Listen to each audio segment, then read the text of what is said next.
It is a very good evening and welcome to the match 23, the last of our round fixtures in the 2025 Top End T20 Series, sponsored by NT Tourism. Tonight at DXC Arena, it's a rematch of last year's final. It's Bangladesh A taking on Adelaide Strikers Academy. This is just the perfect spot for what promises to be a wonderful game of cricket. May we start this broadcast by acknowledging Larrakia people, traditional owners of the land we're on. We pay our respects to elders, past, present and emerging. We also extend that respect to all Aboriginal and Torres Strait Islander people who are watching this broadcast. Pete Laser with you, and I'm joined by one of the best suntanned men in Australia. Trent Keat, great to have you here, who's been looking after the NT Strike during this competition. I have, Pete. Thanks very much for having me, mate. And yes, I do spend a lot of time in the sun. That is admittedly the truth. So you should. Here's the bat flip from a little bit earlier on. Bit of a useless one, really. We knew the Strikers were going to bowl first. Bangladesh won the bat flip and elected to bat first. So not a huge surprise. Yeah, not a huge surprise. I think the wicket's getting a little bit older now as the DXC facility's used multiple times across the tournament, Pete. But exciting. I think both lists full of superstars. Some guys with some big bash experience in the Strikers 11 as well, and the Bangladeshi team up on your screens now. Well, they've got a couple of internationals in there, and they played last year as well, Rakibul Hassan and Ripon Mondal, who I'm looking forward to seeing because they were fantastic last year, and they're back here. They're not going to make the finals, but the chance. Speaking of making finals, it all depends what's happening at Gardens Oval. It may come down to how the Strikers bat. Yep, it's tight, isn't it? I had a look at that on the way in here, and I'm just trying to get a few scores now across from the ACT Melbourne Stars game, and look at that. It looks like the Comets are going to win. If that's the case, Strikers, all they need to do is win and they'll make the top four.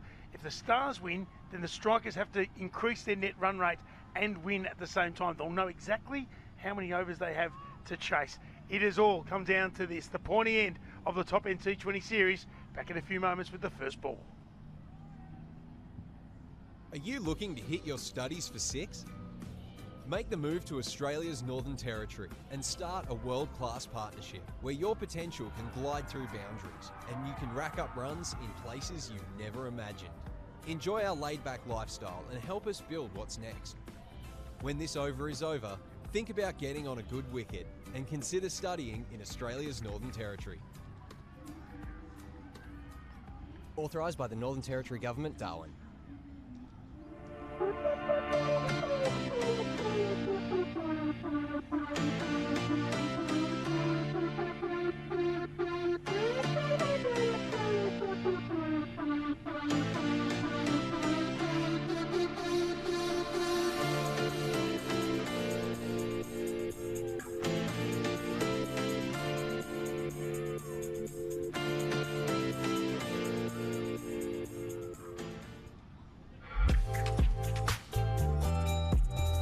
Visiting Darwin, Australia?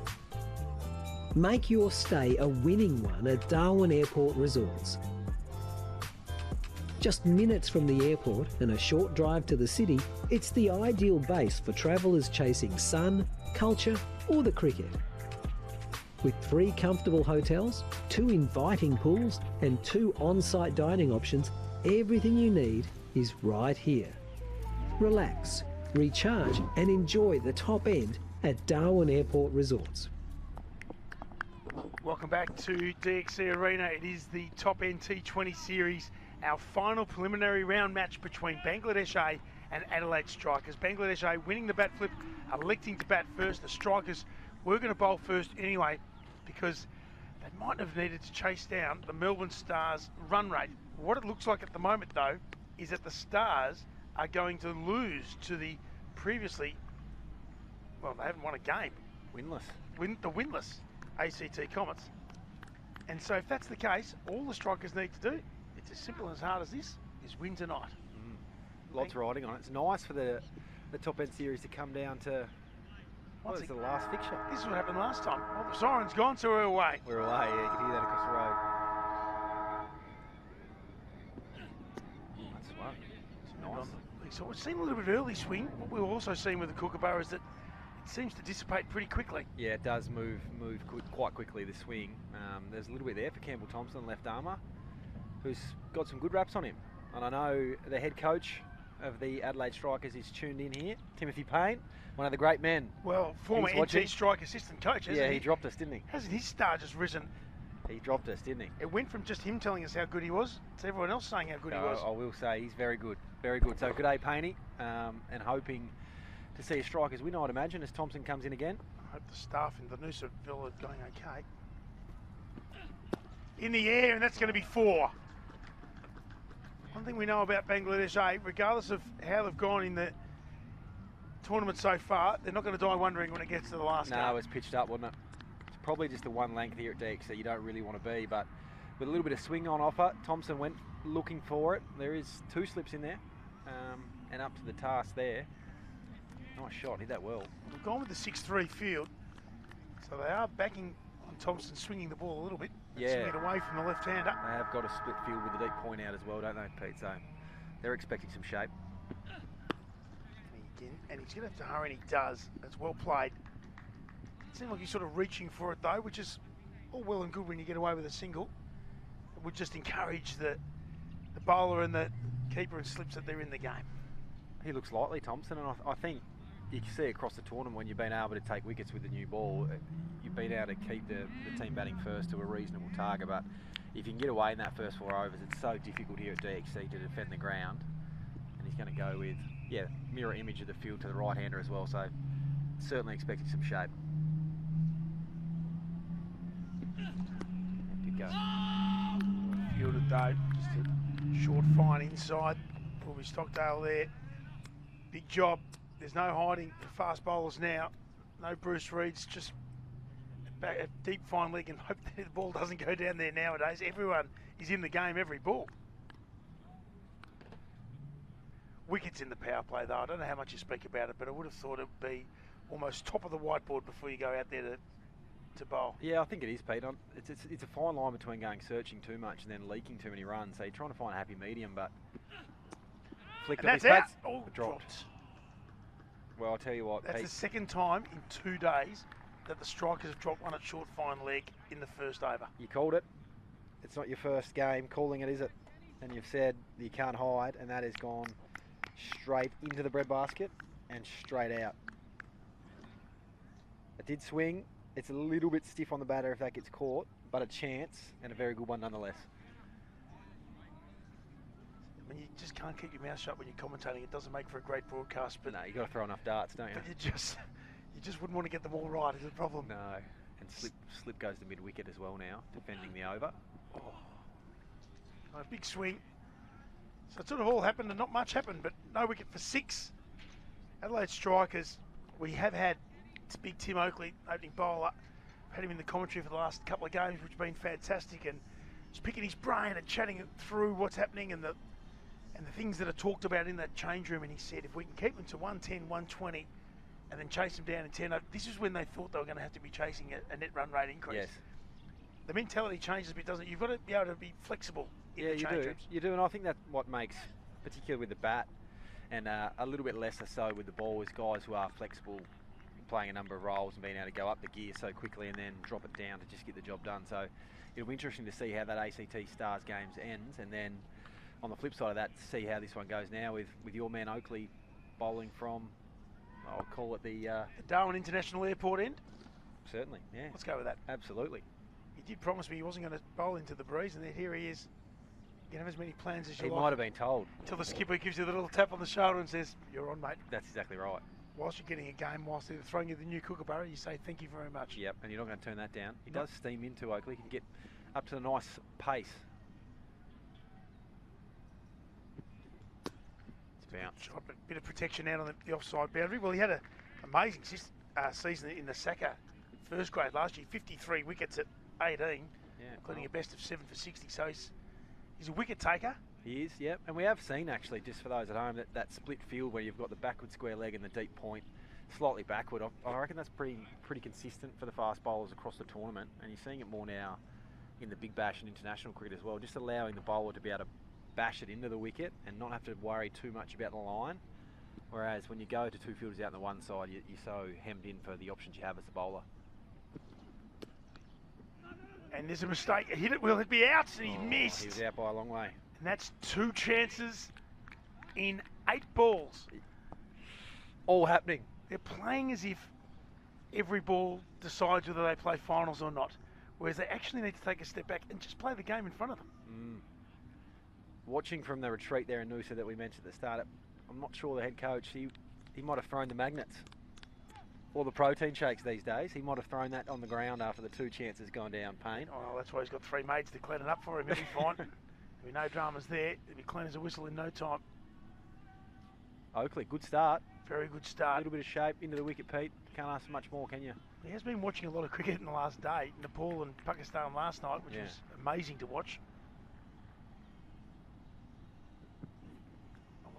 Flirts with it outside off stump. Nice carry through to Harry Nielsen, the Strikers Academy wicketkeeper. Well, speaking of keeper, it was Tim Oakley who knocked over the Chicago Kingsman keeper. Said, nice little innings, mate. On your way. And then when it was reversed, every Strikers batter got the same send-off.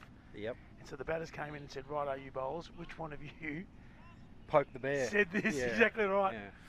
And he had to sheepishly put the hand up and they said, can you just not do it when we're bowling first? We've got to bat second. Exactly right. Alarm 1 from 6.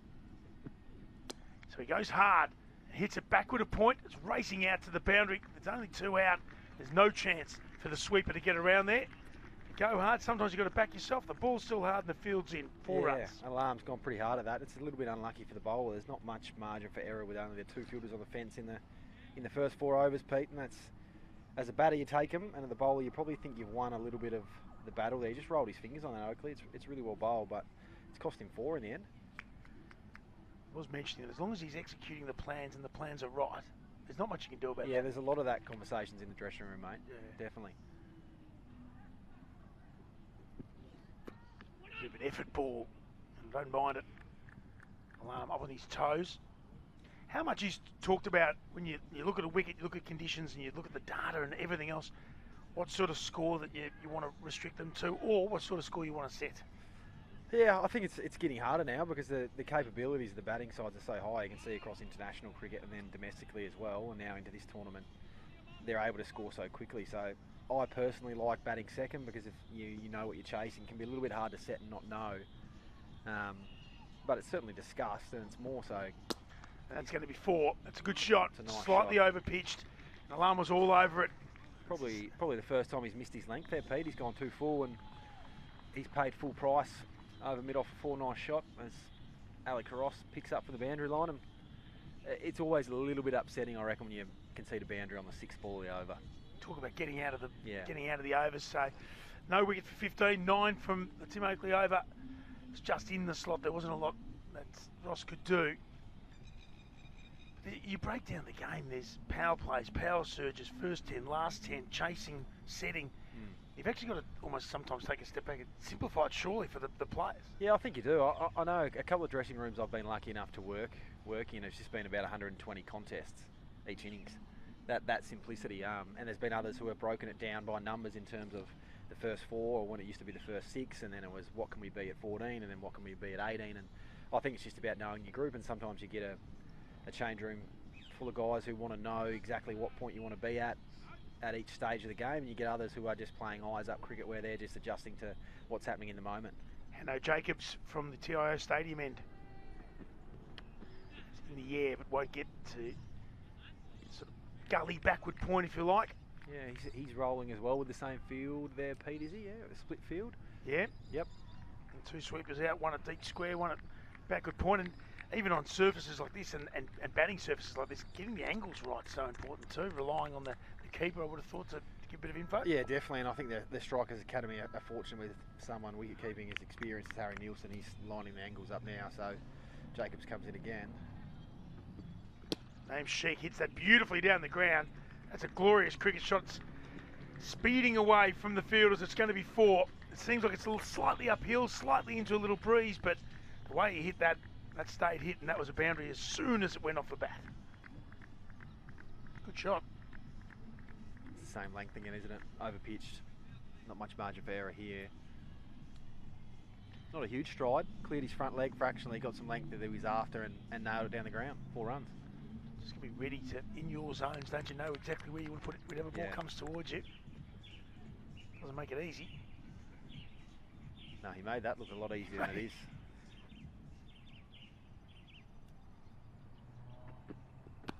It's a great shot and protection out there. We talk about getting the angles right.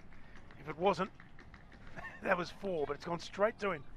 Just the single out to Tom O'Connell, out on the boundary. Perfect. Captaincy. You're not often heralded right, I reckon, as a captain in T20 cricket, but you are criticised a lot for getting fields wrong. That's great captaincy. The angle was perfect. Tell you what, there's a few internal conversations happening today amongst the Chicago Kingsmen.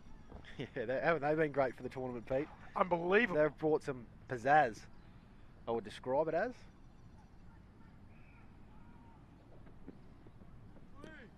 You're going to come from America. You're going to be part of Chicago Kingsmen, and if you're going to be called the Kingsmen, it's a great name. You've got to be up and about. They've got a great kit. Yeah. And they work hard. I think the one thing that's been forgotten, they were out in 34-degree heat an hour before their game at the Gardens, and they were fielding and batting, but they were doing the hard yards out there. I'm not saying other teams weren't. No, it's noticeable their intensity they've brought. And it was just off today. It was just off, and they were off 5%, and they got done. That's all you have to be, don't you? A tournament of this quality. It's in the air, but again, through a vacant square leg region.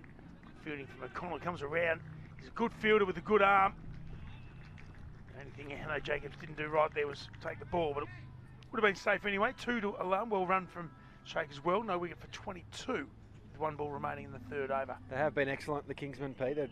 Andre Adams and Grant Bradburn as coaches. There's some experience there across some tournaments. So they've brought something to the top end series, and I hope personally that they continue to come for many years as the tournament develops and grows. And they're pushing for a major league spot as well. Yeah, absolutely. The owners want it, so. Great name as well, the Kingsmen. That's in the air. No one can really see it. The sweeper had no idea where it was. It's not going to reach the boundary because he didn't get all of it. Just a little bit of direction from his mates. It's a huge throw from out there, and they're going to run 3. But it just stood a little bit nonplussed, staring into the sun as well. But they'll go through and they'll get 3.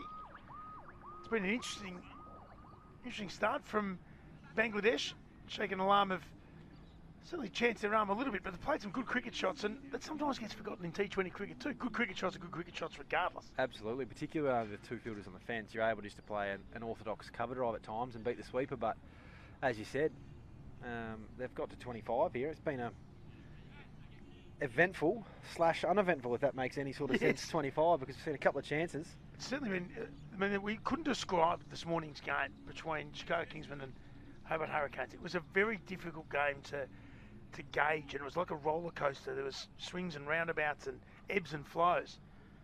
In the end, just didn't know who was going to end up winning, and when neither team could move on the ladder either. They had another element, or maybe took an element away. Kingsmen might have been resting the legs. They were resting 3 players, that's for sure. Yeah. Campbell Thompson swung around end here, Pete, I think, and he's going to come uphill now. It's in the air and dropped.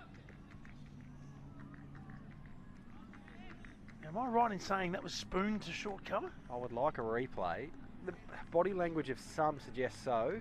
A little high five. I think it might have been. I thought there was a full toss, hit straight. Yep. It was one-handed, and that really should be taken, and the disbelief on the teammate's face as well. 3, inside 3. It happens. We're all guilty of it. The big shout of no. Shy at the stumps. The umpire unmoved. We've got a lot right here. Not sure the grounding of the bat was all that great from Jishan Alam. It was more like the old tap and go in the park. He was getting ready to run on the ricochet. He was, and I reckon he just tapped down. He's going to want to tap down at the right time. Well, it doesn't matter now because the umpire said not out.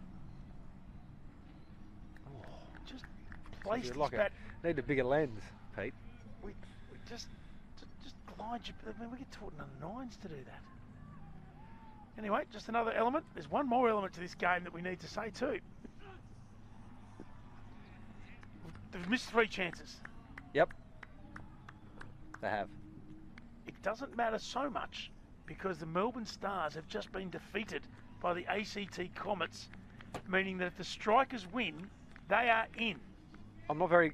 Yeah, maths wasn't my strong point, but there's lots of text going off here in the NT Strike 2025 chat as well around net runway. run rate. If they lost by enough and the strikers lost, could the strike, who have many players on planes, we might have to play, is what I'm getting at. Didn't bring McGee up. That's a big, big hit through mid-wicket. What a great shot that is. That's over the boundary and 6. Just lost his length there, Thompson, and we talk about length being as important as line. And Alarm got in behind it, and he moves to 20 from 16. Great shot. Yeah, just looked like it might have been slightly off pace, Pete, I reckon. Let's have a look there. Yeah, rolled his fingers on it. The off-spinning slow ball didn't get the length. Right, Thompson, he paid full price. He did. That went a long, long way.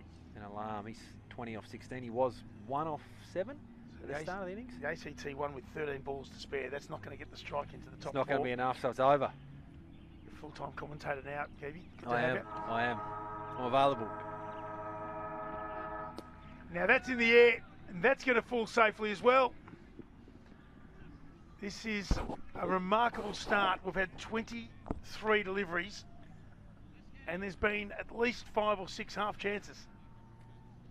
I don't want to sound negative, but it is giving a night, it's giving vibes of, for the Strikers Academy, it was one of those nights.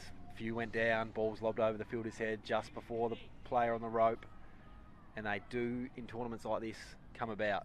Hopefully the words come out to say, relax, we've just got to win it. Just win this one. We don't have to win by any amount other than 1. Just fall over the line. Even draw? Would a draw get them there? Well, there's no draw because there's a super over. Yeah. So, what do I know? But yes, if there's 5 super overs and the light bill gets too much, yes, they get through with the point. Yeah. They only need 1. If they win, we'll give them 2. Yeah, yeah. That's the end of the 4th over. It's the end of the power play, and despite everything that's happened, it's actually ended up being a pretty good one for Bangladesh. No wicket for 33, going at 8.25 and over. That was a good over, Pete. Nice close there as well. Good finish. Wasn't 3 dots that resulted in a 6 to sort of release the pressure, but from the Bangladeshi point of view, you want them to keep going. If 6, 7, 8, it's not enough. If you get that boundary, regardless where it is in the over, build on that a little bit.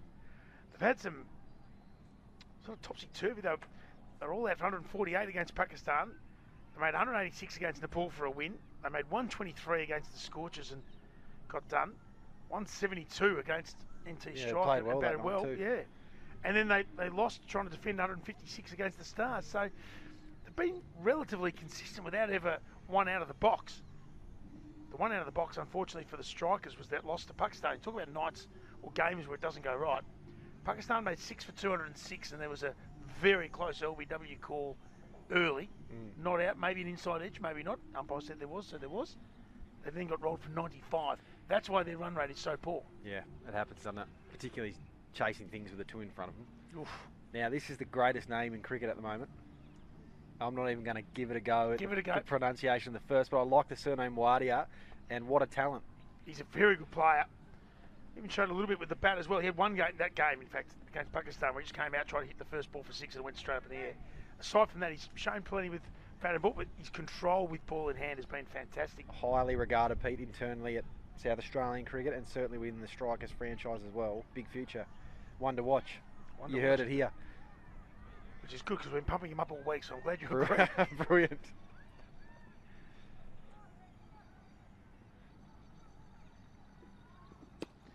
And out of the power play, you get, obviously, you only need the 4 fielders inside the ring, so you get a bit of protection with the 5 going out, but the ball's still hard, and the batters are still in aggressive mode, so it's not an easy thing to come in and bowl that first one after a power play anyway. No, it's not, particularly when both players are, 17 balls and 8 balls into their innings respectively, which is a lot for T20 cricket. It's a difficult challenge, particularly on a ground that's not massive towards the leg side boundary here for the right-hander either. Big pockets on the offside boundary, so you're trying to have your man on the boundary a little bit closer so there's no easy 2. It's a difficult task with a brand new Kookaburra ball. It's not a lot of spin either. Haven't seen a lot of turn here at DXC Arena. It's going to be wide. You'll have to bowl that again. Nielsen did well to get across. Drifted down the line. He'll just try and keep the stumps in play as much as he can here, Waddy, I reckon, Pete. Just try and hit the stumps and make the batter play across the line. He's missed him there, gave width. He has, and punished. Width is all he needs. That's going to go for 4. Down to the deep backward point boundary. And hear the footsteps, heavy footsteps all the way down there from Mac Harvey. He's a good fielder, he's not that good. Not even he can get that. It's just a case of what we touched on earlier in terms of Tim Oakley being okay with the plan. That's probably more of a negative miss than it is a positive one, because he's trying to bowl here at the stumps. You can look at the field, so to miss by the distance and off a width is, yeah, probably a bad miss, for the want of a better word. If that gets taken off the stumps and hit over a fielder's head, then what can you do? So now it's about coming back, isn't it? Definitely. Whitey's been good at that. Perfect. Straight now, that's good. Getting to hit straight too, because here, the straight here is about 70 metres. Yeah, it's a long way. It's a big hit.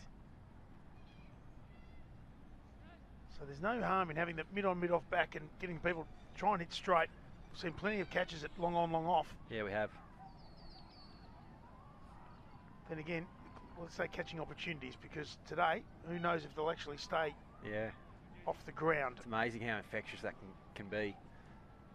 I've seen two. This time hits the only fielder inside the circle on the leg side, in front of square. He can get out of this over here. He's got 3 to go. It's 1.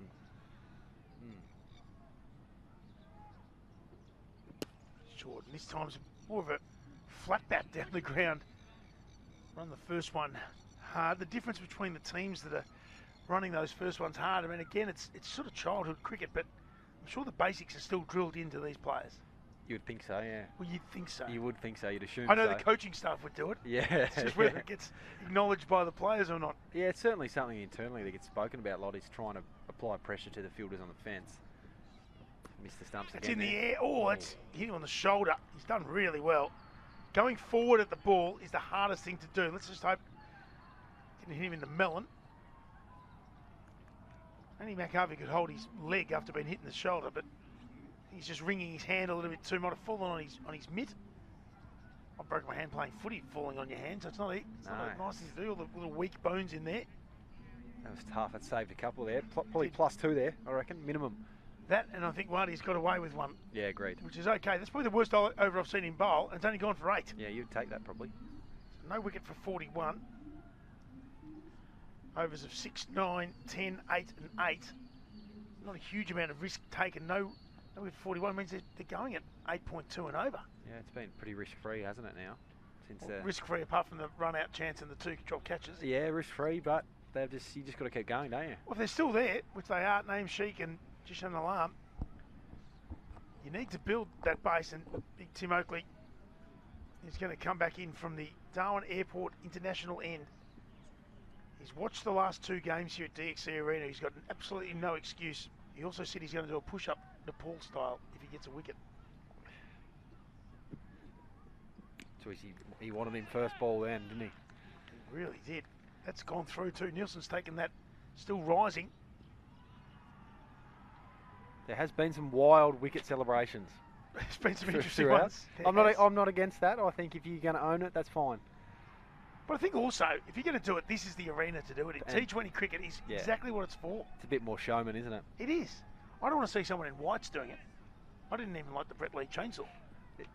Yeah, I'm not against them. The celebrations, you just have to, I think, then be prepared to. That's gone on the half volley and has been beautifully picked up. That's over again.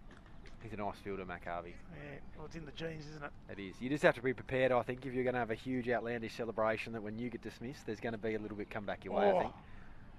That is the give it and take it, isn't it? Have to be, yep. If it's done verbally, it can be done in actions.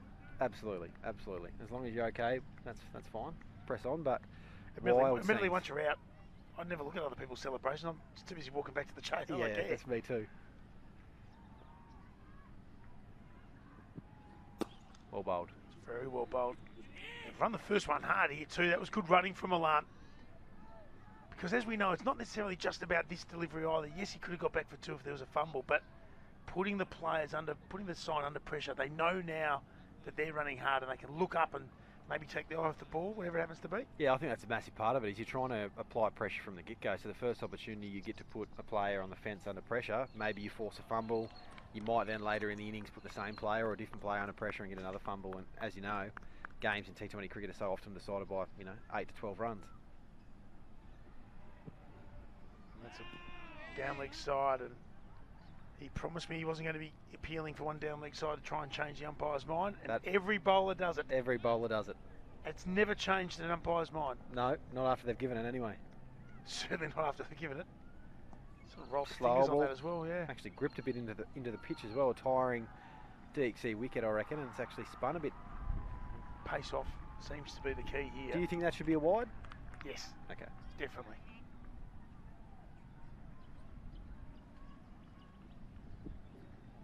I think that should be a wide as well.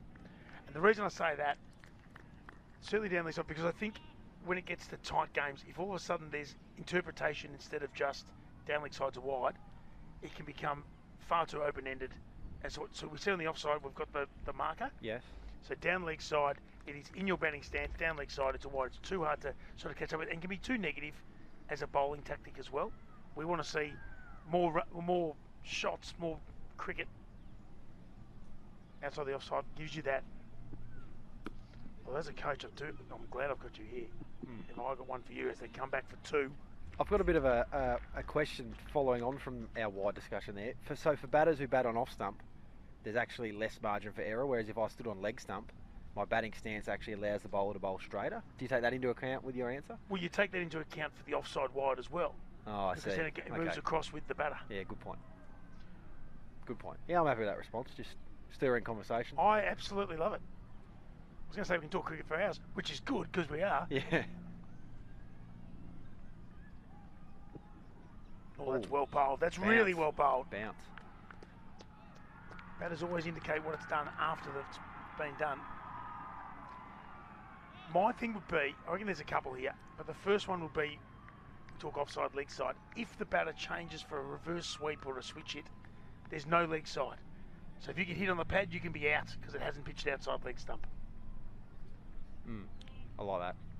Because you've made the decision to become a left-hander or a right-hander, or hit it the other way, which means the offside becomes the leg side becomes offside. That's come off the gloves. It's gone down to finally. It's going quickly as well. It's going to come back for two, and that's really good running. It is a long throw down there. That was good game awareness. Well done from Alarm. He'll get two. Very well played. No wicket for 48. So going right on 8 and over after another 7-run over. So I'd like to see that change. I think that would just bring bowlers back into it a little bit. Yep. And we've got the technology now. I'm talking about, obviously, it's going to come down to the umpire, but at the highest level, we've got the technology to show whether that's out or not. Definitely. But if umpires all of a sudden don't have to worry about where it's hit, there's enough things for the umpires to think about. If you've switched it, there's already enough to think about. Okay, wherever it pitched doesn't matter. It's where it hits you. Yep. Still has to hit you in line, and still got to be hitting the stumps. So I reckon that would be a nice little change to make it easier for particularly the umpires. international cricket with the higher end tournaments, your premier ones where you've got the resourcing there, and the equipment to do that. Yeah, I mean, but also when when it filters down, because it's important that it's all the way through to grassroots level as well. Definitely. If an umpire who's not as experienced as the one at the top level, if they don't need to worry about switch hits and left and right and off and leg, they can just worry, well, if it's hit him in line, it's hit the stumps, you're out. I think that's then the onus is on the batter. Because we want to keep seeing these shots. We don't want to discourage them. Definitely not. Smarty, your man, going to continue from the TIO Stadium end of the DXC Arena. They're going at 8 and over. Haven't lost a wicket yet. There's been a few opportunities. And that's not one of them. And the other one is the short ball, which has become a little bit of a bugbear for mine. Okay. This is from a batting point of view. I don't know why batters thinking of this. Goes for the late cut. A little bit of confusion, but well fielded. 2-dot balls. Harry Manenti there. 2-dot balls. It just builds the pressure, doesn't it? I think. It does. As we spoke about, every ball is the contest, and when you've got 2 dots on a batter, no matter who you are, you start to feel a little bit of anxiety around where am I scoring next. So a big ball this one, I think. Might get an opportunity. He executes well again, Well Wadia. bowled. Not giving the stumps up this over. So if 2 dots brings pressure, 3 dots exacerbates it even more so. Definitely. Your chances of getting a wicket after 3 dots exponentially higher. Shake now, less than a run a ball. And gone! How often it happens? That's it, I'm going to quit commentary. This is it. You can't, see we're here for a couple of hours, we are. But it builds, and he deserves that wicket, Marty. Well bowled. Dots, he went early, he fought back in his last over, and this time went dot, dot, dot. A poor shot from Sheik, it's fair to say. And he's gone for 15 or from 17. That's 1 for 48. Never really got going, Sheik, I don't think. And we just look now, wasn't wide enough. Well, might have been wide enough to play that shot, but weight was back. Off balance. Off balance. He was probably actually trying, technically, there to give himself the room, thinking that ball was going to be a bit straighter, and he got the length and the line maybe he wanted, but wrong position. Chopped on. I think it deserved a wicket after a pretty good 3 balls, to be honest. Yeah. And just as importantly, because there was a bit of width there, and he's really celebrating. Fair enough, too. He makes it 4 dots from this over as well. Massive over this now. All of a sudden, they've gone from 18 over, no wickets lost. This is fantastic, and brings a new player to the crease. So, well bowled. Barty gets his first wicket of the day. The first wicket for the strikers. Maybe they can just say, let's just settle down here. The drinks would have come out. They would have said, by the way, we know we just need to win this one. Got the message. They need a runner. Let's worry about playing cricket, because that's all that really matters. Saif Hassan has come in at 3. Plenty of batting to come in this Bangladesh lineup, so I don't expect them to sort of stall at any time. Alarm's batting well. He's 30 from 23.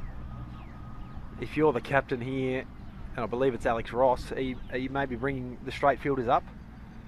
Just lost a wicket, 4 dots. Don't let them get away easily. Yeah, try and get a bit greedy on this over. Yeah, I think I'd be having a long off fielder up. Easier from here, I must admit. Seen a couple of catches early on, long off. Blokes haven't got going. This one's just squeezed out to the leg side. Hard to stop that single, but even if you had the stump line mid-wicket up, maybe you're causing a little bit of pressure, but maybe on the flip side of that, mate, the strikers are happy to go for 2 off this over and take a wicket. I don't have too many stats that I haven't made up. This one, though, is this the highest combined total of batters' numbers? Alarm's 115, Hassan's 134. That's 245 between the two. Yeah, I think you go a long way to find any higher. The obvious asterisk being Chris Gale's not allowed to wear 333. Universe boss. I mean, he can wear whatever he likes, and does. It would be unsurprising if Chris Gale rolled out for the Kingsmen. There's a chance of yes, that. definitely. They're going to need a couple of more backers. Is probably the best way to say that. Yes. It's the end of the 7th over, 1 for 50. Just think from a coaching point of view, would you like to see more short balls allowed in T20 cricket? And furthermore, if it's a wide, if it's too high, it still gets counted as the short ball for the over. Would it be not? I mean, it's not a legal delivery. So what I'm saying is, can you bowl 2 at the same batter and maybe 3 in total? Yeah, I'd like that. I reckon batters would like it too. They Yeah, want I short like balls. Captains would certainly like it. Gives them a few more options. Yeah, it does give you a few more options. And I think once you've used your short balls, if you're only 4 balls in, It becomes predictable. yeah. No, I like that. I think trying to even up now as grounds get smaller so we can fit more And the people bats, in. like if you top edge them, they're still going for 6. Bats get bigger.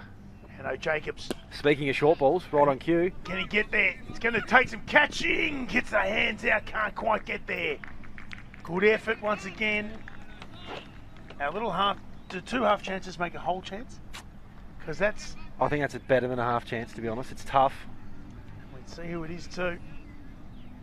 He's been pretty harsh on the fielders over the last couple of games. He's commentated big Timmy Oakley. Right on cue, short ball. Cue ended. He's a big fella with big strides. He made it ground quite well, or I think you've been harsh saying...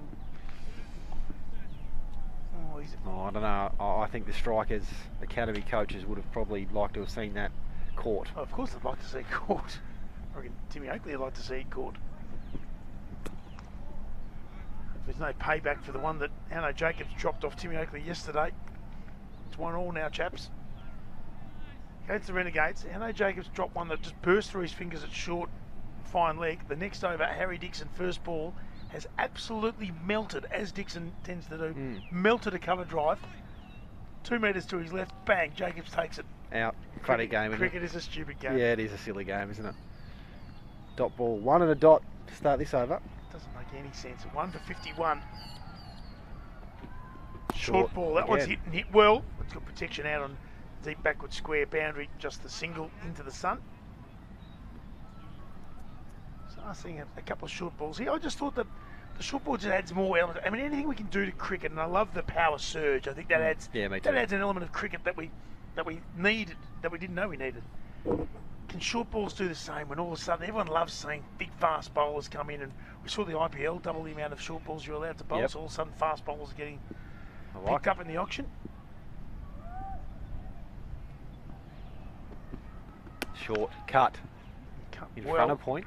That's only going to be one as Tom O'Connell, who I don't know if he said something to the captain early in this tournament, but he does seem to do a lot of boundary riding by himself. For a good fella to be spending a lot of time by himself, it seems harsh. He's punished himself, hasn't he, by being brilliant out there. He's got it for 20 overs probably if you do the first 4. Because we always also want to see all of our disciplines represented in our game. Definitely. That's a really important part, I think, of cricket. Even if you play it at the showgrounds against the Thunder. Definitely. I think that you're just trying to even the contest a little bit now. It's probably gone a little bit. What we don't want to take away is the quality of game we're watching. So having to have wickets that have too much in them, and then that brings the level of batting down. But I think that the more short balls just adds a variety of skill. And I reckon any time you can have the skill of a captain as well, definitely experience. Yeah, that's I'm important happy with that. too. Agreed. Because you do see them changing fields every ball, because if he bowls a short one early, definitely they have to come up.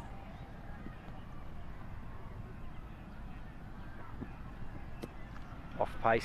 Or could we try it maybe during power plays and power surges or something? Definitely. I think it's worthwhile having the conversation, because we don't want it to get to a point across BBL or the top end series, wherever the tournament is, where it's just 240 plays 240 and there's no answer on small grounds for the bowlers. Yeah. I think that's extremely tough. Remember I say that, obviously being old, so growing up, mid-80s, that's where you start loving cricket, and you watch 220 at the MCG and it gets chased down in the last over. Yeah. But that's fun. Yes. Well, we loved watching it. Now it does have to have a wicket, but English one-day games are actually quite good to watch for that if they've got a bit of grass on there. South African one-days leave a bit of grass on there. Yeah, they're smaller grounds, but anything that just keeps the balance between bat and ball. Agreed. And it brings fielders into it and everything. So, if I've got the backing of the head coach here, then I'm right. Speaking of Tom O'Connell, he's going to come on for a bowl now. Wrist spin into the attack. First time today. I did have a good discussion with the umpires. He took a chest high fully wicket yesterday. I said, I reckon from where I was sitting, that looked like a no ball. That looked like wrist spin, and he bowls an offie to start. Yeah. He's done mean there. That wasn't in the notes. I could have told you. That's what he does bowl it a little bit. Yeah. But normally that's variation. Is it variation if it's your first ball? If I was batting then, I would have got out because I was expecting a leg to come down. I'd get out if they bowled underarm. That's wrist spin. Over cover. Beautiful played. Shot. He's hit that with the spin in between the two fielders out on the boundary. No field can be set for a beautiful shot like that. It's the width, isn't it? Giving the stumps up again. The length doesn't help either, but the batter being able to free their arms there, it's hard to defend. We always talk about line and length and how they're probably equally as important in T20. And then you think if you just bowl line and length, you get smashed in T20 because you know exactly where you're bowling it. Yeah, I think it's now the line is the biggest miss, particularly if it's width like that. Because you can hit it anywhere. Absolutely, yeah. Especially those batters that pick up length so early. That one smashed to deep mid-wicket, and that's going to be another boundary. That's going to be 4 runs. 1 bounce and into the car park. It goes over this beautiful new picket fence. Beautiful player, spin alarm, and it shows again. Yeah, we're talking about picking up length early. I've said about Ollie Peake this week. It just seems like he's got more time than everyone else. He has done. He's a good young kid too. And we see this. He is absolutely. And that's talking about feeling old. He played against his old man. That there you go. Yeah, that is old. I'm not going to lie to you, Pete. Against a bloke who's fairly handy. He made a 100 for Australia. Australia under 19s. It's an honest commentary box, this, and yes, that is. Unfortunately, it is. But he's just picking up the length that he's bowling, and he can hit the ball anywhere. Yeah, that's a nice shot. That's a big ball, this, because I think he's going to go him again. Oh, just tossed it up there. The call was 2. They had a look. Good bit of courage from Tom O'Connell there. Geez, you've got to have courage to be a bowler in T20 and be a leg spin bowler especially. 1 for 64. Trying to get this innings back on track. This one's hit firmly and into the gap. So the call of 2 again. Almost slowed down though to put the bat in. Ran quickly and then the little steps and 101. He was looking, wasn't he? He had to trust his partner. Do they still change the bat in which they're change the hand in which the bat is so you can watch the field? Is that still a thing? You should.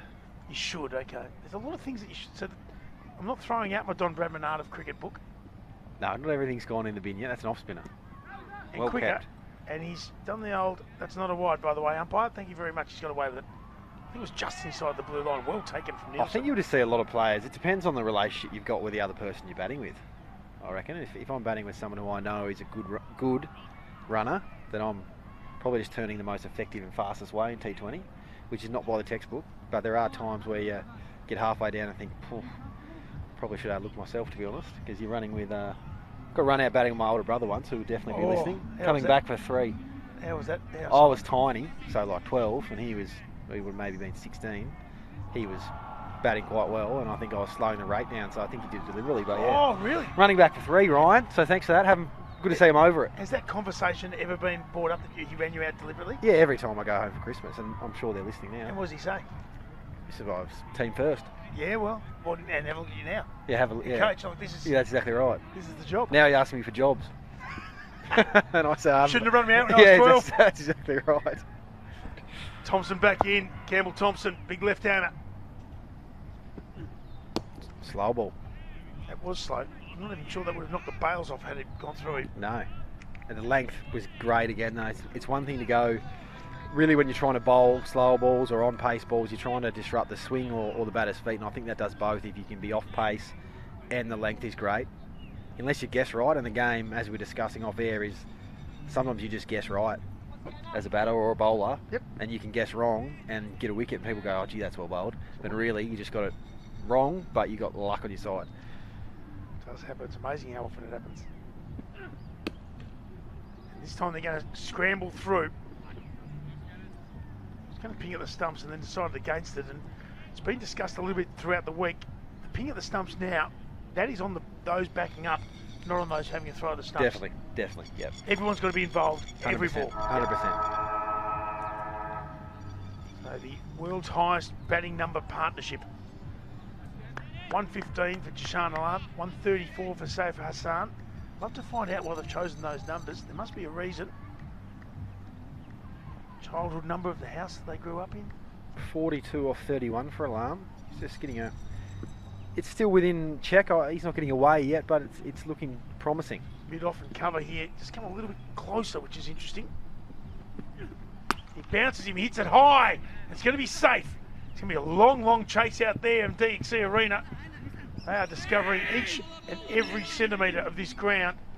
And of course there's one, because it's a 70-metre throw. Yeah. Doesn't matter how well you throw, that is a long way to go. It's a long way to go. Trace the bullet high, stump high. If it hits the ground, unless you get the wicket block, it's slowing up. But it's a good pick up there, Pete, with mid-off up, cover up as well. 5 back, long on, deep square leg, fine leg, third man, deep cover point. It probably reeks of hitting the wicket. Sort of sit there, can't you, a little bit? Which, you know, get them hitting for the longer side, like you just made a great point there. It's so far out towards the leg side as we look at it now. He's almost saying, well, if you hit me for 6, it's got to go 90 plus to get over the field. If you get it wrong, I've got a bit of protection Actually, there too. absolutely. What he can't afford to do is get full and get hit through or over mid-off. Yeah, short again. 12 old. He's well bowled. Always protection out there. There's been protection there for the first ball of the innings. So it's 1 for 70 now. Hassan's 7 from 9, getting into his work. Alam's holding this together. He's 45 from 32. The one thing that hasn't happened to him that happened to Naeem Sheikh is the tying down for dots on end.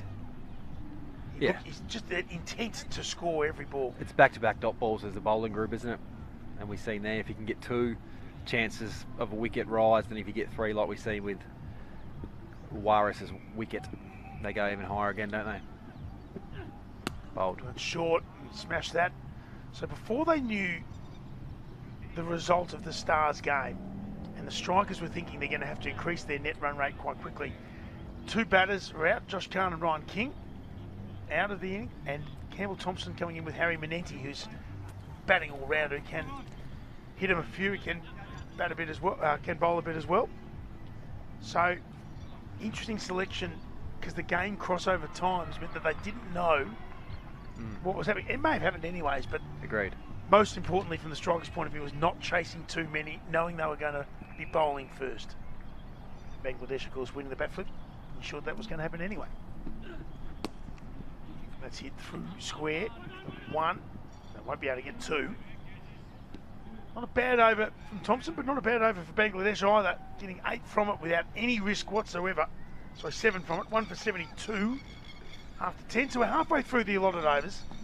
Bangladesh A winning the bat flip, electing to bat first. Not that would have mattered because Alex Ross was going to bowl anyways. And they're 1 for 72. Name Sheikh 15 from 17. He was gone at 1 for 48. Jishan Alam has held this innings together beautifully. He's 46 from 33. Son 8 from 10. Pete Laser with you. Trent Keep has joined us. He's been looking after the Northern Territory Strike Boys this year after last year's coach decided to head off to the Caribbean. Last year's assistant coach head off to greener pastures and filling his boots with Australia 8. He is, isn't he? He is. And listening to, watching his new, he's into his second year now as Adelaide Strikers head coach. So and there's still a spot or 2 up for grabs. Definitely. On the list, which Definitely. is important. And Yeah, so it's it's a not great just point. strikers you'd be watching. Definitely. I think most franchises, with those that are here within the Australian domestic ecosystem and those who aren't, would certainly have eyes through their personal relationships with other coaches and stuff on the tournament, trying to fill last list spots or injury replacement players, or as we know, our domestic or international players leave throughout that period. So you're always looking for a diamond in the rough per se, who you can replace them with, who can come in and have an immediate impact across the Big Bash. So it gives this tournament so much impotence given when it is, and playing cricket at this time of year. Knowing you're going to play every day. Yeah, you don't need No any covers. you don't need any covers or raincoats at the moment, do you? Surprised that the Sixers aren't here. Shippy Love been here a couple of years ago. Yep, I know. He would have been watching. He'll have an eye over everything. Definitely, godfather of cricket, would have been watching, particularly with Sixers player Jordan Silk was with us at the NT Strike, so having him around was excellent. Players of that calibre electing to come and play, I think, is just a tick in the box of everyone who's worked so tirelessly to get this tournament to where it is now, which And it works both ways, doesn't absolutely. it? You know, he's getting more cricket, more Definitely. games, and people want to pick his brain as well. Yeah, that's exactly right, Pete. We had one of our academy players, Archie McCormack, back yesterday with Jordan Silk, who's played X amount of games in the Big Bash and domestic cricket for 15 years. Realistically, you're not getting that in a grey game in the Territory for whatever reason. I mean, what an experience for someone of that age and inexperienced bat with someone with so much game time under their belt, and be almost, I think they might have put on 35 or something, but the conversations in between balls, and That's where choosing good characters is important as well. absolutely, As absolutely. Dot ball from wide out. when he comes across again, he's bowled really well here. 1 for 14. He's got 1 ball left in his 3rd over. He's just restricting Bangladesh at the moment. They can't quite get away. Oh, bowled. Well bowled. I think he's beaten him in flight there too. Definitely, definitely. Of course, still gets a run, but that's okay. The ones won't kill the strikers here. 1 for 77. They're going right on 7 and over. Just 5 from that over from Wade. 5 singles as well. Well bowled. It's a good little recovery, actually, when you look at it. Safasan was beaten there, but managed to get a single. He's 11 from 14. He's chewed up a few balls here. He's going to have to make something of it. I've got a question for you. I went to the airwaves. I'm on Twitter, so if anyone, or it's called X now. Are you on it? Yeah, but I haven't used it for about Don't log on. So you got 4 followers. Is that what you're saying? Oh no, I reckon I've got plenty, but I don't do anything, so Yeah. I don't know what they're following. They're me waiting. for. They're waiting. Yeah. They're waiting. Bated breath type stuff. Yeah, they're waiting. Well, I'm on there at Keepy27 if anyone's listening and wants to ask a question. But I've got one that's come from someone for you. Who, in Pete's opinion, should be on a Big Bash League list after watching them this week? That is a great question. That's from someone within the system. Seen plenty of cricket. Don't worry, Gav Davey getting his money's worth when he gets you up here for 5 days and you're making sure you're doing 10 games in 5 days. Yeah. Don't get the voice reallocation on Monday when I get home.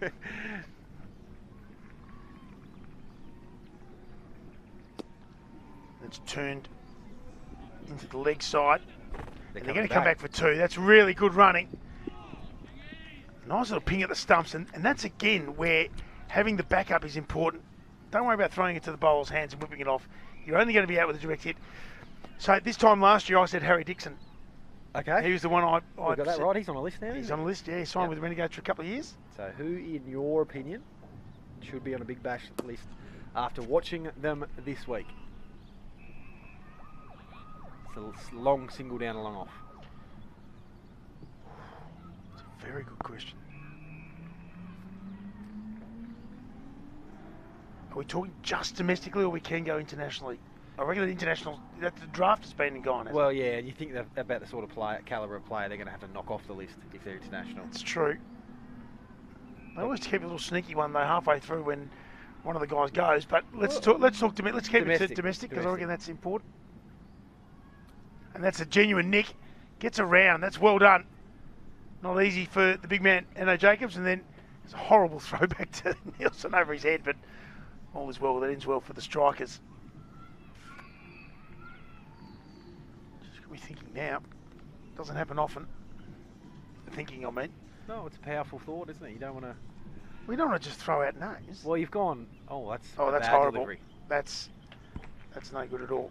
It's wides, I believe. It looked like an attempted wrong one from O'Connell. Just got the line wrong. Nielsen couldn't. They're going to come back for three as it gets sure bowled in. Many wikis would have stopped that, to be honest. No, and that's going to be worth 4. So 4 off none, which these are the sort of little momentum shifters in a T20 game. It's a good way to describe it, Pete, I reckon. It is a momentum shifter, that. Just looks a bit sloppy, doesn't it? It looks sloppy, but also it goes from 4 off 4 to 8 off 4 for the over. That makes a difference. And they can turn an 8-run over into a 16-run over now, which wasn't possible. I'm glad he took the pace off that. That dropped in time. Halfway down, I'm thinking that was another chest high fully, which would have caused dramas as well. So Alarm hits that one out, and that is his 50. And I don't reckon it's on the scoreboard because no one has cheered for it. Oh, there they go. There we go. Belated applause. Yes. I reckon it might have even been the scorers going that, That's 50. or on the scoreboard saying that's 50. Nice Well done. Great knock from 37 deliveries too.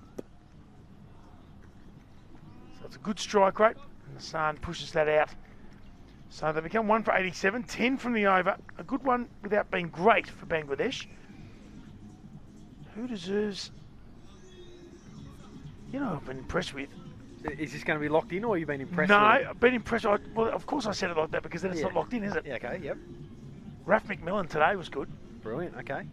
He played really well. Is that recency bias? There's a little bit of that, but he also bowled well last year. Okay. The only thing is, being an offie, does he have enough tricks or strings to his bow yet? And he's only young. Has he got enough strings? So in the Big Bash, you're not bowling at club players. You're bowling at international superstars. So Maxwell. Yeah. So if they take you apart, I mean, extreme example, but yes, you've got to be prepared to come up there at the MCG on an absolute road and bowl finger spin the Glen. bowl finger spin, yeah. Which, admittedly, when he made 158 against Hobart Hurricanes, didn't matter who was bowling. That's a great point for when I answer who I think will go on. So that's a part of it. So then I think, okay, is there someone who's bowled? I don't know what I'm thinking bowls at the moment, but you may just compare and is there someone who perhaps is bowled with a couple of wheels who can also bowl a bit of pace off, can be, and with that coaching at that level and plans and opposition analysis. That's been hit high in the air. It's going to take a good catch from the skipper and does not drop them. Nice In fact, it's catch. not the skipper. Mackenzie Harvey. It's Mackenzie Harvey, which makes it even more so. Him or Ross aren't dropping that. The swap sides, so Mackenzie Harvey takes it easily. Hassan's gone 15 from 19. So the two players that got out, 15 from 17, 15 from 19. Had to go, Hassan, didn't he? Had to go, yeah, absolutely. Tactically, what you couldn't afford to do there, if you're Bangladesh, is chew up too many balls and put the pressure on the set batter who's 50. But then the flip side of that is you've already used up 18 deliveries. If you've used that, I need you to go on. It's one of the great coaching questions then, isn't it? I think, and that's the fine line of T20 cricket, how fickle it can be at times. The theory is that if you've picked 7 batters, it might be one of their nights, so you just got to get going, I think. I would prefer to see that. That's my personal I do. opinion. I agree. When you've only got, there's 8 overs left, so there's 47 deliveries now to come. Yeah. You've got to go. There's nothing saying that your 4, 5, 6 aren't going to have the night of their life and get 80 off 30. But you're batting at 3 for a reason. Yep. So you're there, you can hit them. And also, the only thing I would say is you've got a bloke who's 50 off 37 down there. Have you got him on strike enough? Great question. Probably not. If you're 15 off 19, have you turned the strike over enough? It's okay to be 15 off 19. That works in some occasions. Yes. Didn't feel like it today. No, agreed. So it does bring, if you're saying to the crease, he's batting at 4. I tell you what, the combined numerical value of our batters hasn't gone down all that much because 88 has replaced 134. We're still topping the 200. We're topping 200, and we're still waiting on your selection for the Big Bash list. I'm going to give you 2. Sam Fanning from Scorchers, Okay. or Jake Winter from the Strikers. Both clean strikers of the ball. Yes. Can hit the field, can play either role. Sheet anchor role, which isn't really a role now, but that consolidatory role if required. Both at the top of the order as well. Great That's a start. big hit. Oh, can't see it. Oh, he's going to have to cop it, and he does. And there's one of the great pieces of graffiti at Bill Laurie Oval, Northcote, when I was growing up as a 15-year-old playing 2s at Northcote. It doesn't hurt once the pain goes. Yeah, that was tough actually. The sun now He has felt that. with the 5 o'clock start. He could have had 8 pairs of hands and he wouldn't have stopped that, I reckon. Agreed. Beautiful start from Hussain there. He's Talk about hitting him cleanly. whipped that off a length. So I'm not going to lock them in. I'm trying to just gauge a couple of, because at the top of the order you also need blokes who can go. You do?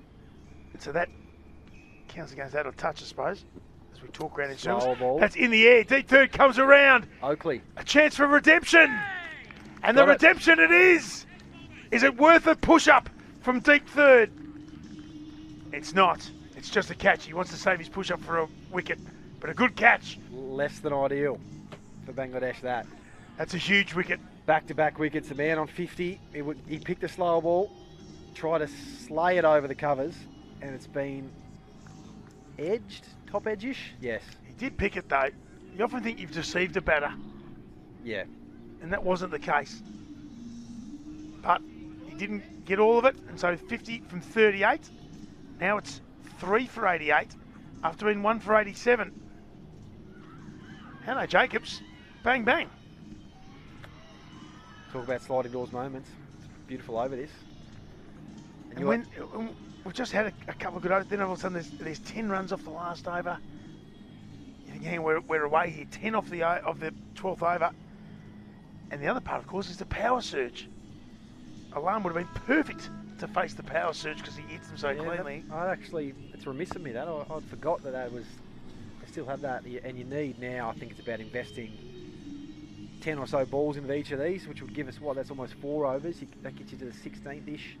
Then you're taking it if I'm them, unless they get away here and start. But a little bit of a semi-rebuild, small rebuild we call them. We can just try and go 7 off 7, get some momentum back, as we touched on earlier. But yeah, beautiful over this so far from Jacobs. Drag the strikers. I would say now they're probably on top, to be honest. Absolutely, they are. It feels that way after that. It certainly feels that way. It feels like just a bit of air has been let out of the Bangladesh balloon that the half-centurion Jashan Alam has followed in the footsteps of Hassan after they just put on 39. Steps across and tries to whack this. Oakley with some more work to do. He'll be pining for the commentary box after working hard out in the field. He will be. Winter and Fanning it was. The two that have come to mind from the games that I've seen so far. I've got bowlers in mind.